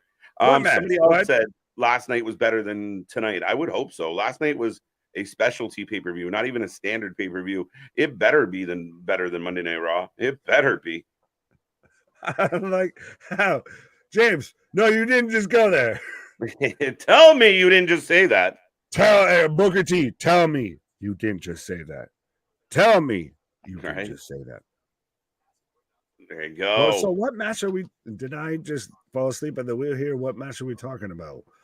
You can't enjoy Money in the Bank without, you know, the other match that I don't know what we're talking about. Kenny and Osprey will. Oh, okay. There we go. Yeah, okay. You try and watch the wrestling, you know, one show at a time. Well, and even then, you still, yeah, we'll see. Still make it enjoyable across the board. Right. This match was a banger. Just started. And we went to commercial. Rudy was offsides. Fuck you. You missed the whole random Notre Dame conversation that popped up. And people saying, Rudy was offsides. Rudy was undersized. He definitely was undersized. Yeah. He was a hobbit. Think about it. He definitely was. Meatloaf and Moon Rocks. Is that an album? That sounds like a Meatloaf album name, honestly. Right. That or a Primus album. Let's do the time up again. Who had the long reign? Nikki did. Yeah. Listen, Nikki's not. Who had plastic surgery? Nikki. Yeah, Nikki's not good. I don't even think she should have. Who can you use as a flotation device if the plane goes down? She was not. I mean, she was the best, you know. Notice how no one's mentioning Michelle McCool, Taker's wife, who had a whole run and everything like that, but you're still caught up in that fucking Divas era. No one gave a fuck. Yeah, no, she was the best of the cheerleaders. Great. She was a fucking model because her creepy stepfather. It's almost like you were the best of the ones that barked to Vince McMahon. So, right, right. KJ, you made me laugh so hard I fell out of my chair. That's my intention, usually. We are back from commercial break. Why are you yelling? Why is everybody yelling? Yeah, we're back. I don't know what all the yelling's about. Yeah, I love Lamp. Finn in control of Mello right now, guys, and I don't know if everybody made a prediction or not, but good match as far as starting off and a good note. I wish they didn't have commercial, then get to the entrances and back to commercial, but dear WWE, figure that shit out. All right. Flotation device. Mandy Rose would look like a word. I like how everyone's like, oh, did you see she's working on her family's deli? No, that's a fucking C4 ad. That's a commercial. That's you're like, no, she's actually working. No, it's a goddamn commercial. Right. This is a good showing from Mello. Too bad. Well, I mean, it's again, I think the problem is the way the match kind of started, right? But I mean, again, good athleticism. They're showing off a lot for Mello here. He's letting you know that he can hang. I'm good with it. I really am. Right, flotation, right. Give me Valkyrie. True story. You guys are funny. We are, aren't we? We try just a little bit. Just a little bit. You can have that. That ain't even what I'm at. Nick made me pierce myself with the Grinch stole Horton comment. Yeah, that was actually funny. I try sometime. Right? That was a good one. Yeah, and Lacey Evans being compared to Natty's not really fair to Natty. Lacey Evans are we doing like testing of like, you know, you test which one's more plastic or anything like that of, you know, BPAs and everything like that, you know, which is more harmful to the environment. Oh, Sling Blade. I got a big super kick. Oh, I just got the super kick from Carmelo right there. Oh, okay, springboard DDT. Yeah, nothing but net. Two count. Ooh, up and down. All right, folks, keep that chat going. Keep it live. If you're sitting there right now, get off your thumbs and put something in the chat box. Let us know how you're feeling. How are you enjoying the match as we head towards the last little bit of Raw tonight? Again, very average. Not a whole lot to fucking scream and yell about unless you're on the channel. We get it definitely more exciting than otherwise. But yeah, it's rolling along. And oh, Finn's got Carmelo up.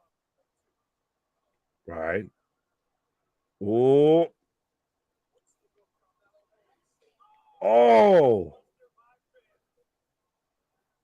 Ambuster there by Finn. Shotgun. Yeah. Oof. This is about it. Looks like it's over. But still, this is no matter. Even if Carmelo takes the L here, you've shown that you're on that caliber of it was fully believable. You fully believe Carmelo could have won this match 100% either way. So it shows you're not just an NXT guy. No, you're a main event guy. You're a top talent on the main roster. Yeah, and I think we saw that before in the past with other people that came up. And I mean, you know, Kevin Owens is a good example and stuff. They'll get their moments. They'll have their moments. You just want them to shine. Even Cena loses to Angle in his first try. Like, you know what I mean? Right. They're out here of like, get your thumbs. Of like, get those thumbs. But folks, that is the end of the match. Nick gonna take a breather. Clean win. Definitely a clean win. I was a little surprised at how clean that win was, but you do want Finn to continue to look like a badass. Was that the best thing to do? Tomorrow will be really interesting. I mean, the thought that, you know, maybe Corbin digs in and takes this win. Oh, look, Cody and his puppy. Oh my God, this guy's too much. Great showing for Mello. He's going to be a killer on the main roster. I think Nick was bang on. I mean, he had a good argument in the sense that, you know, Carmelo showing that he can hang was important. Would I have the NXT champion lose clean like that the night before defending his belt? Maybe not. But then again, if he turns around tomorrow and loses, what does that mean?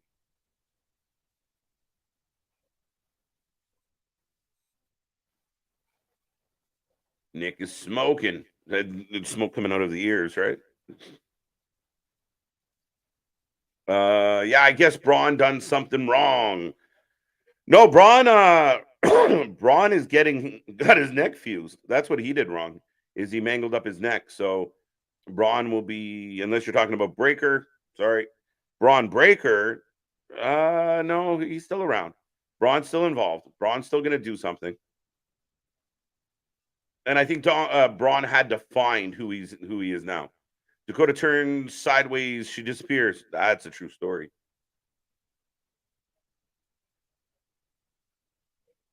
Up next on Raw, another commercial. After the commercial, the Bloodline Civil War begins. It says begins. That's a very important thing to take into account here. It's saying begins. It doesn't say ends. It doesn't say we're going, the continuation. It's beginning. It's only just begun. So we will see how that plays out. Good show so far. Raw didn't do 59 million run-ins for no reason. Bash 8. I'd say it was an okay show so far, and I do appreciate that there is not a lot of that. Yes, I do believe. I think there's somewhere in between what we're getting on Mondays and Wednesdays. There's a happy medium in there somewhere. Great showing by Carmelo Hayes. A lot of people happy about Carmelo Hayes. By all means, folks, throw some thumbs up, some flames in the chat for Carmelo. Braun or Braun? Start reflecting crossovers and play that he learned from the higher talent to perfect the craft. Start reflecting the crossovers, and I might need a little more context on that one, Trevor. Talking so much. Also wasn't a squash match, exactly. Fair enough. Snake in the weeds. I don't mind that. Why job your next NXT champion makes no sense at all. Chef, welcome back. Welcome back. I don't know if I feel like he jobbed, though. I think he took a loss to a better competitor who's on his way for a world title. I thought he showed well. I don't necessarily know if I'm kind of with you. I'm kind of with you on the idea that, like, Carmelo's defending against Corbin tomorrow. To me, you'd almost now, I'd kind of like want Corbin to win. If Corbin wins and then Carmelo moves up, then there's an opportunity there to kind of rectify what happened tonight. So I don't know what they're going to do. But at least, like I said, I don't feel like he jobbed out. I think it was a good showing. It was respectable. You put a little bit of shine on him. Now we're seeing him more consistently. But now you got to watch the guy who just lost. Like, if you're fans in the building, you're like, who's that? They're like, oh, he's the NXT champ. And like, he just lost. I don't really need to tune into him tomorrow. He's not as good as this guy. I don't know. Interesting. Unfortunately, my wife is Brandy Rhodes. This is the second time Vince made the current NXT champ lose. I'm concerned for Melo. No, I'm not. And I think if you're going to blame Vince, I do think Vince somehow, and much to, his detriment at times, has a bit of that old school of like, you don't just come in here and win. It doesn't matter who you are. Look what he did to Karrion Kross, right? Like, yeah, does have a bit of a Vinceism feel to it. He was way ahead of Melo not too long ago. Yeah, I think Melo has a lot more natural charisma, right? Like, Braun has a lot of talent, a lot of upside. Melo was perfecting the perfecting, Melo don't miss, that whole swag, that whole attitude, that whole gimmick. And then Braun Breaker comes in and had to find himself. Babyface Braun Breaker didn't work. Heel Braun Breaker that looks and sounds just like his uncle, yeah, it's working. So I think it was just more of a compliment to Melo than a punishment to Braun. I just think Melo was on a bigger uptick. Boston says you can look at it as if he brings Finn to the brink that pause, he should have no problem beating Corbin. Valid. Yeah. That'd be the defense of that for sure. The Bloodline, rest in peace. Well, we're about to get a little video package on the Bloodline. It's full steam ahead. All right. Love Kathy Kelly. I agree. Money be nice. Get some vitamins. Get that vitamins in your system, folks. There you go. Damn money. That's good. What I miss? Oh no, I got that. No, that's funny as shit. People talk, is Brandy going to be involved? The minute you bring Brandy in, Cody's got to go heel. Just the way it is. Thank for the lady talk, WWE. There you go. Did you ever watch the show Heels? Yes. I like it. I'm looking forward to it coming back. He definitely was not jobbed in that match. He did the job. He did a good job. Yeah, I see what Chef's saying. I'm really kind of on the fence. This one's a tough one. I almost need Nick to come back and argue with me. But yeah, I think that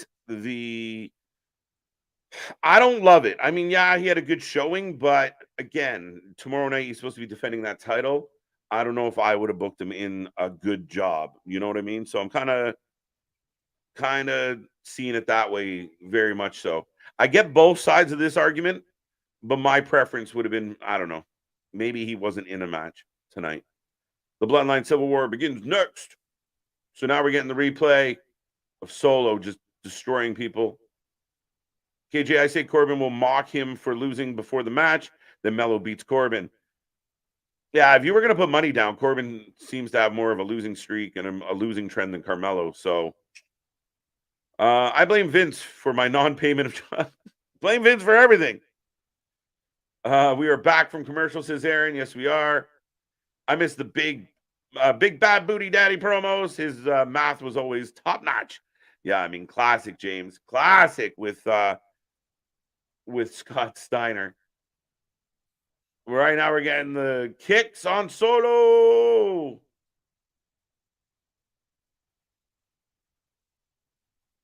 Oh, I blame Vince for not giving back my deposit before turning me down for creative. So there we go. We got a quick recap of the Bloodline storyline.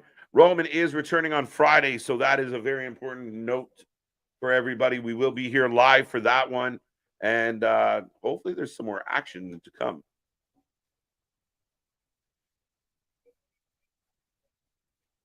Worst women's wrestler: Eva Marie, Lacey Evans, Jillian Hall, Cameron, and Alicia Fox. Hilarious.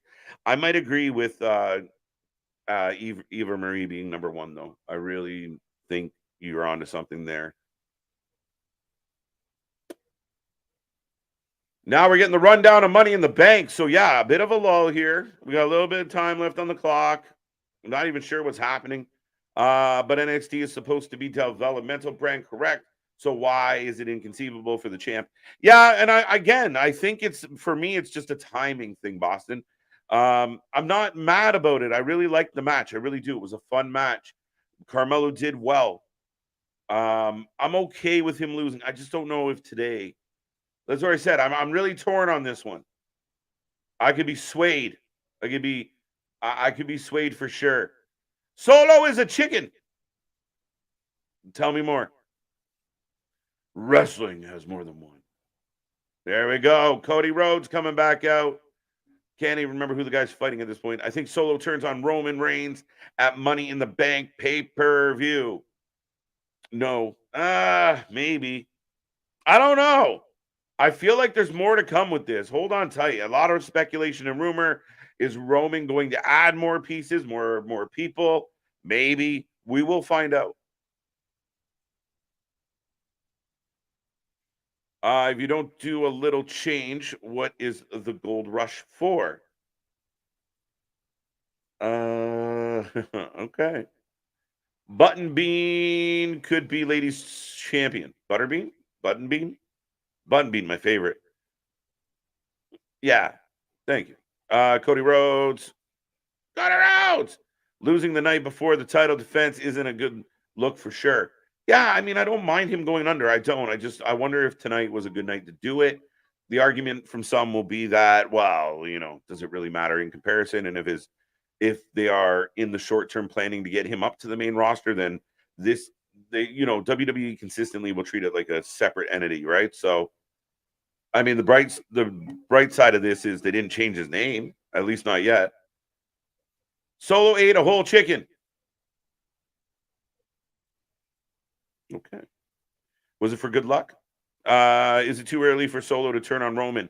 It might be. I want to see what happens. If you're going to continue, now that Jay and Jimmy are out, you have to continue this some way, shape, or form. If Roman loses everybody now, and he's planning to keep that belt for a while, then what happens? I kind of feel like Solo turning would be the last straw. Then Roman would be almost screwed. But eventually, I could see it happening eventually. CWS title is coming home to Baton Rouge. Go Tigers. There you go. There you go. Back to commercial. Jesus. Why do we always book the next NXT champ to lose clean on Raw? Because it's the NXT champ. I think that's what's supposed to happen, right? You're developmental to Boston's point. I'm okay with the NXT champion coming up and losing. I really am. That's not my issue here. It's more of the big picture of looking at everything. I think you run into a little bit of a problem just on perception. But yeah, I mean, you do see guys come out of developmental, generally will take a loss early unless you're somebody special, but it's all part of the process. I think if Carmelo can't beat Finn tonight. What if Carmelo beats Finn a few days away from Money in the Bank? Ugh, right? It's tough.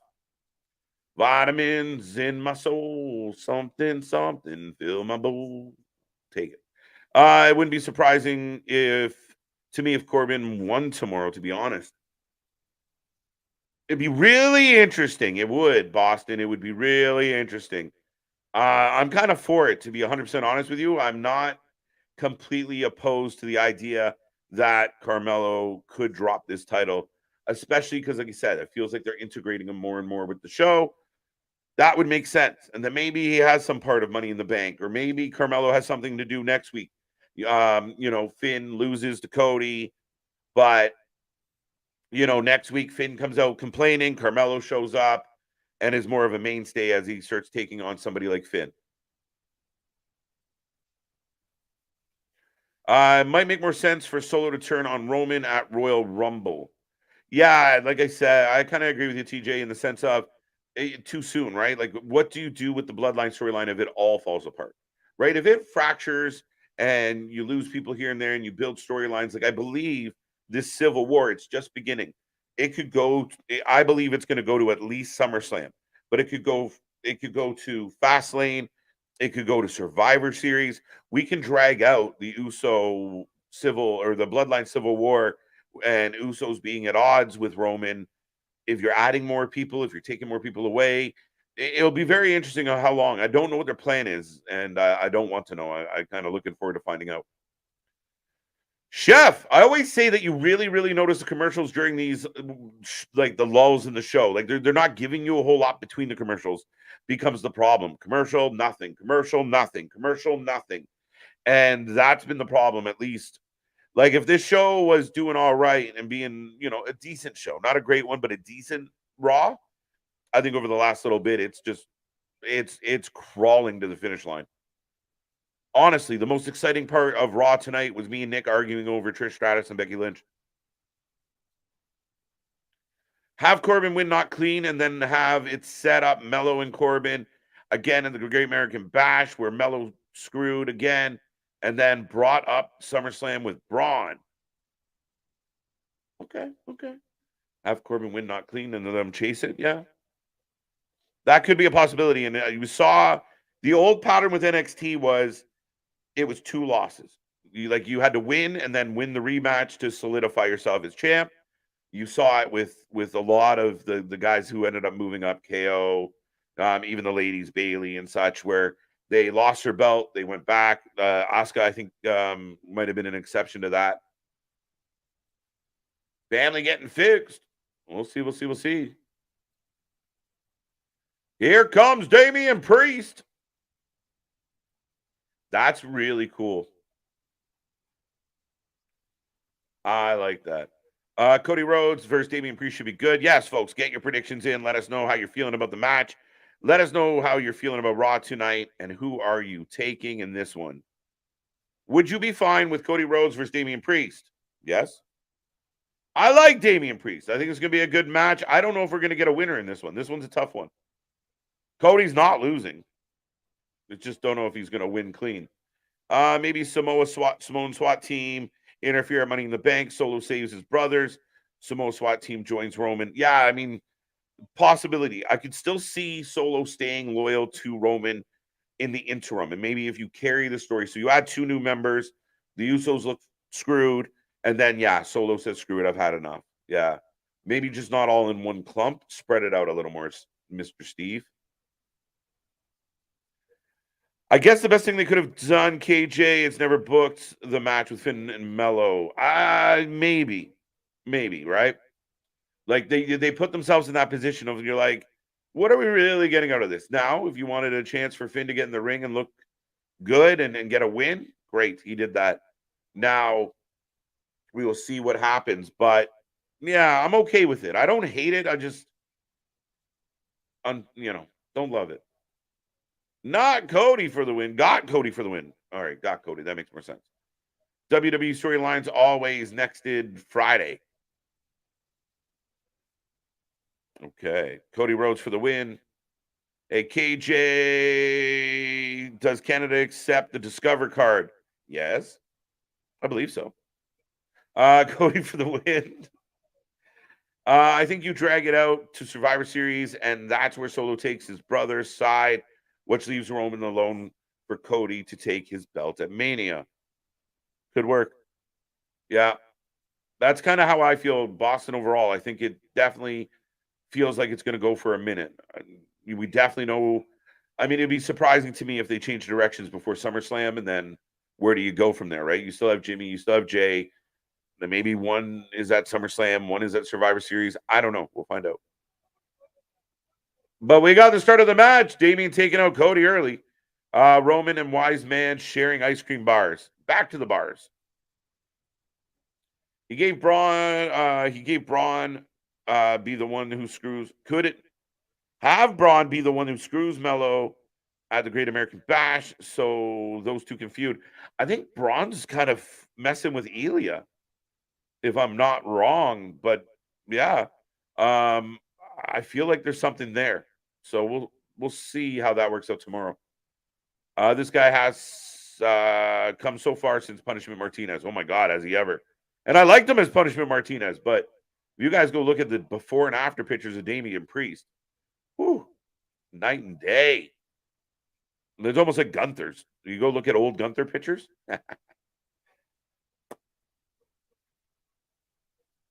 Oh, Priest, big uppercut. Cody down to a knee. Stardust needs to go to MLW. All right. Sure, you'll take that under advisement. Burn, baby, burn. What happened to Cody's hand again? Brock Lesnar, Kimura. So it's still the lagging injury from the effects of Brock Lesnar. I like the fact that he's still rocking the cast. Eventually, it's got to come off, but I like that he's selling it. I could see the Wise Man leaning on their tag teams to get in the way of the Usos to help the bloodline. It's very possible, James. A lot of people are, kind of surmising that it's going to be, another part of the Samoan dynasty, whether it's in the building or outside the building. But either way, they're looking at some type of reinforcement. And I do see that being a possibility as Rhea and Dom Dom are on their way to the ring. Cody for the W. Damian Priest's momentum is blown away. Woo, I don't know. Do you guys think that? Had we let Damian go a little cold? I don't know. If Mello had won, maybe Corbin would have ambushed him. Cody with the tope. There you go. Damian wobbling. But yeah, he didn't. So we'll find out. I mean, we will have that title match here tomorrow live, folks. Next Friday, Roman doesn't defend titles. J-Boy, okay. Flatliner, Cody down. I bought a Klondike ice cream bar today. Mint and also cookies and cream. Lovely, Larry, lovely. Back to commercial. Jesus. Steve, I missed it. What was the botch? Mammy and Dum Dum. Is that really a broken arm? No, Bonkers. He's selling it good. Would be awesome for a Halloween special to have the wrestlers wrestle in their old gimmicks for one night. James, you specifically said that to see Stardust, buddy. I love it. It's funny as shit. I'd be totally down. Confuse everybody. I think he takes the cast off during the match with Lesnar at SummerSlam. For that visual, like, oh, he's okay. All right. SummerSlam's not till August. What? Nah, it might be a long time in that cast. Got that one, folks. We are rolling along. I love the chocolate Klondike bars, Larry. Folks, we are back in a commercial break. Go figure. We got a little bit over what I can tell is about 12 minutes to go and stream tonight, right? Yes, about 10 minutes. So we are in Cody Rhodes versus Damian Priest. It's been an interesting night of wrestling. I mean, I said the first bit was all right. We're going we're going all right. Not a bad pace overall, but I think it really did taper off. I think It's ended up feeling like a long kind of like, are we done yet? Priest threw his head into the turnbuckle before Cody done anything. All right, Steve. I missed it, but that's not good. Cody for the win, says John. Dave says Cody should feign his injury getting more serious for the SummerSlam match. He puts a heavier cast on like Bob Orton and beats the hell out of Brock with the unneeded cast. Show he can be a killer. Interesting, Dave. I don't know if they would venture that heelish with it. But I do like the idea of him like maybe at the match or leading into the match. See, that's actually a good twist. Is what if Brock kind of gives him a reason to wear that cast longer? I could go for that. Damian for the surprise win. Ooh, Vance, bold prediction. We'll see. SummerSlam is on August 5th, so just under 6 weeks. He's already had it on since fucking Puerto Rico, though. All right? 12 weeks? Oh, interesting. Maybe. SummerSlam is August 5th, so about a month. Yeah, okay, fair enough. We can make that work, maybe. TBS champion Cody, he had to make it to win it. All right. I think Cody might outsmart Judgment Day. I think so. And it's not out of the realm of possibility that does Seth come running out? Does someone else get involved? Does Finn show up? We'll find out. That's why I skipped over it, Bobby, but nice catch. The last 2 SummerSlams have been early compared to the other years. Okay.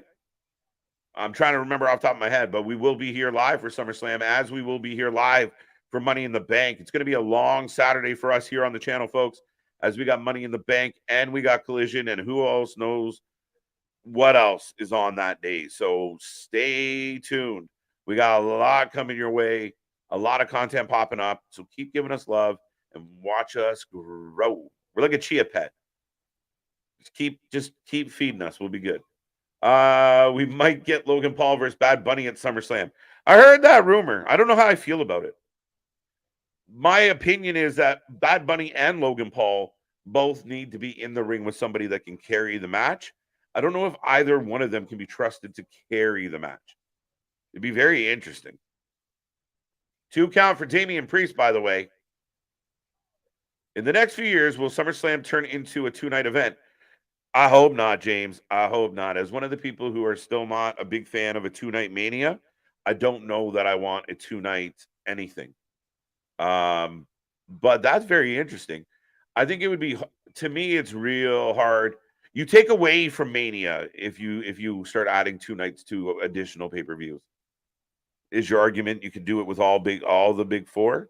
I don't know. What if Royal Rumble was 2 nights? Do the ladies Royal Rumble as the main event one night and the men's the next night? What if? Isn't the TBS champ one of the 2 belts for AEW female wrestlers? Yes, it is. That is correct. It'd be a damn good match for good and bad reasons. What was that in response to? Oh, yeah. There you go. TJ's kind of, I think, thinking the way I'm feeling. Be good. It'll have spots, but I could see it being real clunky and real sloppy as far as trying to put it all together. It's big slam by Cody. We are back from commercial break. Yes. Oh, Aaron's still yelling at me. Bunny and the Wise Man knows that will be with Wise. J-Boy, try again. Remember that show with SummerSlam adjacent last year? The Flair retirement. Dude, go back and watch our coverage of it. That was a fun night. My buddy Nick, the last wee woo we're going to hear, or the last woo we're going to hear is the wee woo of the ambulance. One of the funniest things anybody has ever said on this channel. So we covered that live, and that was an interesting show to cover live. It was actually a really good show. The worst match was the retirement match, but when one of the members of the match passed out twice during it, and he's pushing 90, fuck. Top rope judo flip by Cody. Thank you, Bobby. Oh, deadlock driver? Is that what they called that? All right, deadlock driver. As long as both nights are 3 hours for each, I'd be fine with it. We watch wrestling almost every night, anyways, as it is. Yeah, no shit, right? Yeah, valid point. I just think, listen, I don't love a 2-night mania. I don't. To me, it's become too inclusionary where everybody's getting on the fucking mania roster. I liked it back in the day, even with I like smaller cards because not everybody should be on a pay-per-view. Not every match, like even what we saw with Forbidden Door last night. Forbidden Door would have been a better pay-per-view if you cut a few things off of it. Cody Rhodes 2.0. Okay. I think eventually Paul Heyman turns on Roman. I think he could. I think he really could. It's just who, what, when, and where, and why. We'll find out. But that's definitely possible.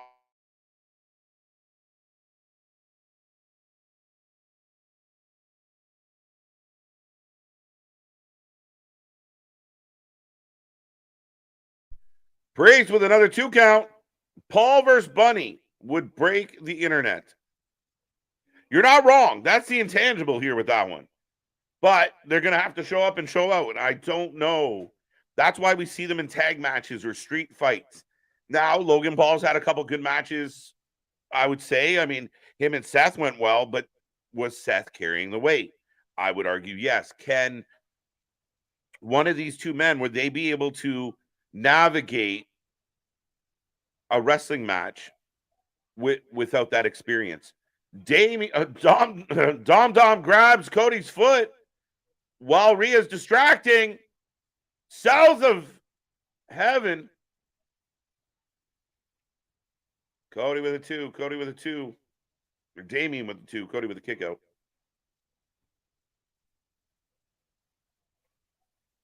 Dun, dun, dun. Dun, dun, dun. Disaster kick by Cody, not today. Pass, ladies, later. I share that theory. What did Damien say? Did I miss it? Oh, I saw that. Yeah, I think that would be the ultimate. Like, okay, Roman's going away. The bloodline is finally dead and buried. It might be, the catalyst of that definitely could be Paul Heyman. For sure. Cody pumping up. Carlito is returning July 18th SmackDown in Madison Square Garden. I kind of wanted him to return before that. Crossroads. 3. 1, 2, 3. Now, I will say this. Judgment Day doesn't look like, Dom gets the win, but Judgment Day didn't look, so did Finn, but Judgment Day loses this one. Judgment Day's in a weird time right now, right? We've seen a little bit of infighting, right? Priest bumps into, will they exile Priest? Could JD McDonough replace Priest? Could there be something afoot here? But Cody Rhodes takes the W. And looking at the clock, that's all she wrote. Where is Boogs? I don't know, Aaron, and I don't know I'm that worried about it. Ric Flair should have retired after Shawn Michaels beat him, but I think we all know why he couldn't. Well, TJ, it's why he's still talking about, I'll do another match. Of course you will. It's Money in the Bank. Speaking of Money in the Bank, Dom jumps Cody again. I agree, KJ. One night manias are way better. I just feel like it makes it special of like there's 10 spots. You got to make the 10 spots. I don't want a 7-hour. Anytime I say to somebody, I want a one night mania, they're like, it's going to be way too long. No, make it shorter, right? You want to do 4.5, 5 hours, fine. But it used to be like the best of the best were on those shows. And we're going off the air. Dom gets the last laugh. And I like it. There's been no real contact between Dom and Cody outside of the cheap shots. Works for me. On SmackDown, there you go. I agree, KJ. Got that one. Theory will be the future under Heyman. Wow. Interesting. Yeah, and if if Heyman transitioned to somebody like Theory, could Heyman make somebody like Theory that much better? Absolutely. It's Paul Heyman. He has that ability with anybody to make them make them better. God, look what he's done for Roman Reigns. Let's be honest. If Roman never changed directions and never became under the tutelage of Paul Heyman and going into his having his own little creative team involving Paul and, believe it or not, Vince, that you have any conversation about the Roman Reigns we got now. It wouldn't even be the realm of possibility. So yeah, that's got some legs to it. Mania has become such a spectacle over the years. Thought they would have backed themselves into a corner. There's no way we will ever get one. No, they can't go backwards. It's like, as much as we hope about 2 hours of Raw, I don't know if we're ever going to get that for the same reason, right? It's the marketing dollars. It's the juggernaut that is what it is. So Mania probably should be the only one that is 2 nights, in my humble opinion. What if the storyline twists where Roman finds out Heyman is embezzling money from him? That would be interesting. I'm curious how we'll spin that. I do see some coming in already, folks. If you are still watching here tonight, I will take your rating out of 10. What are you thinking? Who do you got? Not who do you got? What are you thinking? What did you feel about tonight's show? What would you rate it out of 10 tonight? I know Nick and I were at 10. How was Raw? I got it. Theory Paul, Carlito Bunny. Yeah, maybe. Not likely, though. I like the idea of Carlito coming in and going after Theory, though. I think that would be good for both of them. Damn Cody won. Vance, we had no doubt. Let's be real. Again, decent match. Not a bad match. Not a great match. Got through. Proved your point. Dom gets one last slap in before Money in the Bank. Now everybody's eager to see Cody get his hands on Dom and beat the shit out of him. I hope. That's what you were going for. But, yeah. What happened to Walk with Elias? Yeah, I don't know what we've done with Elias. I don't know what we're going to do with Elias. Elias has been MIA. I have no idea where you go. Ric Flair, the original Bank. He was more of a Flair didn't have enough bank to be the Bank. Put it that way.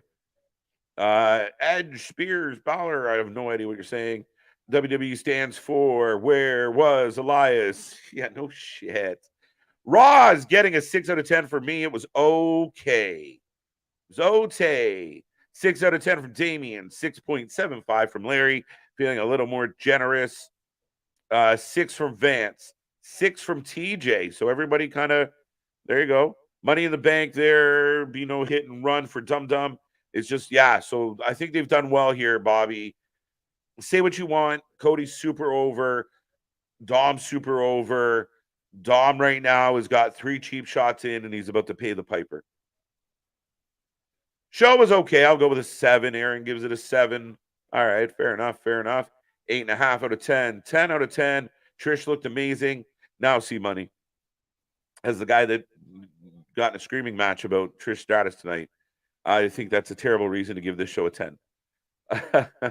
6 out of 10. I'd love to see Heyman take a woman under his wing like Raquel, Asuka, or Rhea and make them the next big thing. Mark, I think that's wonderful. I think that'd be outstanding. And maybe, like, that's where Paul could work on someone like like you said, maybe an Asuka doesn't really need it. A Raquel would probably be a really good fit because she comes with that physical dominance. Now you add in his spin, his benefits as an advocate. Could work. Absolutely. Raw, 4 to 10. Very underwhelming. Raw. You and Nick were better than this Raw. Yes, we were, as we always are. We say it, folks. The wrestling might suck. We never do. So thank you, Steve. 4 out of 10. 6.9, says James, out of 10. Ricochet versus Logan Paul. Logan, I'm thinking for SummerSlam. Ricochet, Logan Paul for SummerSlam. Interesting. Maybe Logan Paul doesn't win the Money in the Bank. LA Knight wins it. Turns into Logan being mad at Ricochet. Okay. We'll see. I'll take that and see where it goes. See you tomorrow. I love it. 7 out of 10 from Aaron. Cody's building momentum. So advantage Cody. I agree. 5. That's my rating tonight. I agree with Chef. I'm not going to fail them. I think they did enough to get the pass. but 5 out of 10, 6 on the high end if you push it. There was just not a lot to give a shit about tonight. It felt like a mailed in episode. It didn't bring a whole lot to the table. Some angles were decent. Some angles, it just felt like, here it is. Not a lot was announced for the show. Some of what we got was kind of rinse and repeat. We didn't get the Ciampa match we wanted. Carmelo did good. I might give it a 5.5, extra 0.5 for Carmelo. Dom must hang out with Will Smith a lot. Keep mommy's name out of your... Never mind. I know the Piper phrase. 7.5 out of 10 for Raw. Good Cody and Priest match. Yeah, Cody and Priest was good. I'll give you that. JD is at Money in the Bank costing somebody. He could be involved. And I mean, coming out of Money in the Bank, I still think... So now if Finn loses to Seth at Money in the Bank, which I think he will, he'll be disgruntled. He won't be in a good place. If there's some type of discord between him and Judgment Day during the match, what could happen? We've already seen them kind of plant the seeds that he's friends with JD. We've seen him and JD talking, so we'll see. It's possible. I could see Cody versus Dom be a quick match of Money in the Bank. I don't think it's going to be uber long, Vance, but I think we're going to get a good solid like 15, 20 minutes out of these guys. I think between the entrances, I think between, Cody running after Dom, we're going to get a lot of that. Dom leading out through the ropes. We're going to get some, I hate to say this, but I think Dom's going to approach this very Eddie Guerrero. Be a chicken shit, not want to engage, look for his cheap shots. I think this might be a longer match than we anticipate, and I actually think it's going to be a good match. You guys chat included, make the shows tolerable. Thank you, JT. Or TJ. Wow, dyslexia kicking in late. No, we appreciate that a ton. Paul could have a man superstar and a woman superstar. Absolutely. I mean, if he could be the advocate, and we've seen him with a faction, right? So if it was a theory, EO would be good. Somebody to talk for EO, and she just has to look, evil and show up and show out. Oh, good work. Theory, Escobar, Knight. See, that's where I draw the line a little bit, Larry. I feel like guys, well, maybe Escobar, but Escobar's kind of got something going with Zelina there in the Lowo. But Knight, I think Knight should do it on his own. He's good enough to do it on his own. Raquel, a good option. Liv, I don't know. Maybe. Is this because Mellow Finn saved it and it wasn't for that? I'd be aiming for a 4. Fair enough. Everybody seems to be kind of in the same area. So a couple outliers here tonight, but the average seems about 6, which I mean, it's kind of indicative of the show. So, I'm not that, I have no real complaint with everyone's kind of viewpoint on it. 64 is falling, not 50. Okay. Bailey and Io Sky wins Money for the Bank this Saturday. Or we'll see, Chris. We'll see. I know you're eager to see one of those ladies win it. It's not who I really have for this one, so we'll see. Ironically, and this is one of the last things I get to say tonight, but ironically, I picked Becky Lynch to win the Money in the Bank ladder match. Maybe if she wins this, I'll admit she's the GOAT. 6. Dom getting jiggy with Mammy. That's what he does. Unless Brock interferes in the match, hopefully he don't. Brock could have an impact on this match. He really could. It's not going to be quick because Dom, I think they're going to put some shine. I think they're going to put some shine on them. And I agree. The tag, the grab ass, the running around. Good night, emo. I think Brock will cost Rhodes. Does he cost Rhodes? That'd be very interesting. That's intriguing to me. I don't know. I'm 50. I ain't falling. Oh, there you go, Larry. There you go. Larry free falling. Because I'm free. Throat is done. Not having any of it. The only thing Dom engages in hole in the snow. Zoe Stark wins Money in the Bank briefcase. Richard. Nice. All right, folks. I'm out. Nick's out. We want to say thank you for being here on a Monday night. It was a fun one. Like we say, the wrestling might suck or not deliver. Myself and Big Nick never fail to. The Tag Stream Champions will be back at it again tomorrow. for NXT. It's going to be a fun one. Gold Rush Night 2, 3 titles on the line. I believe they're doing the what do you call it? The Commonwealth Cup, as I like to call it. But tune in for that. We got lots going on. Carmelo Corbin will be up, and then we're here all week long. Go become a member. Be a part of the family officially. Get your badges for hanging around and being loyal. But other than that, thank you. Go check out all those links below. Be a part of the family. And until next time, see you on the flip side, folks. Good night.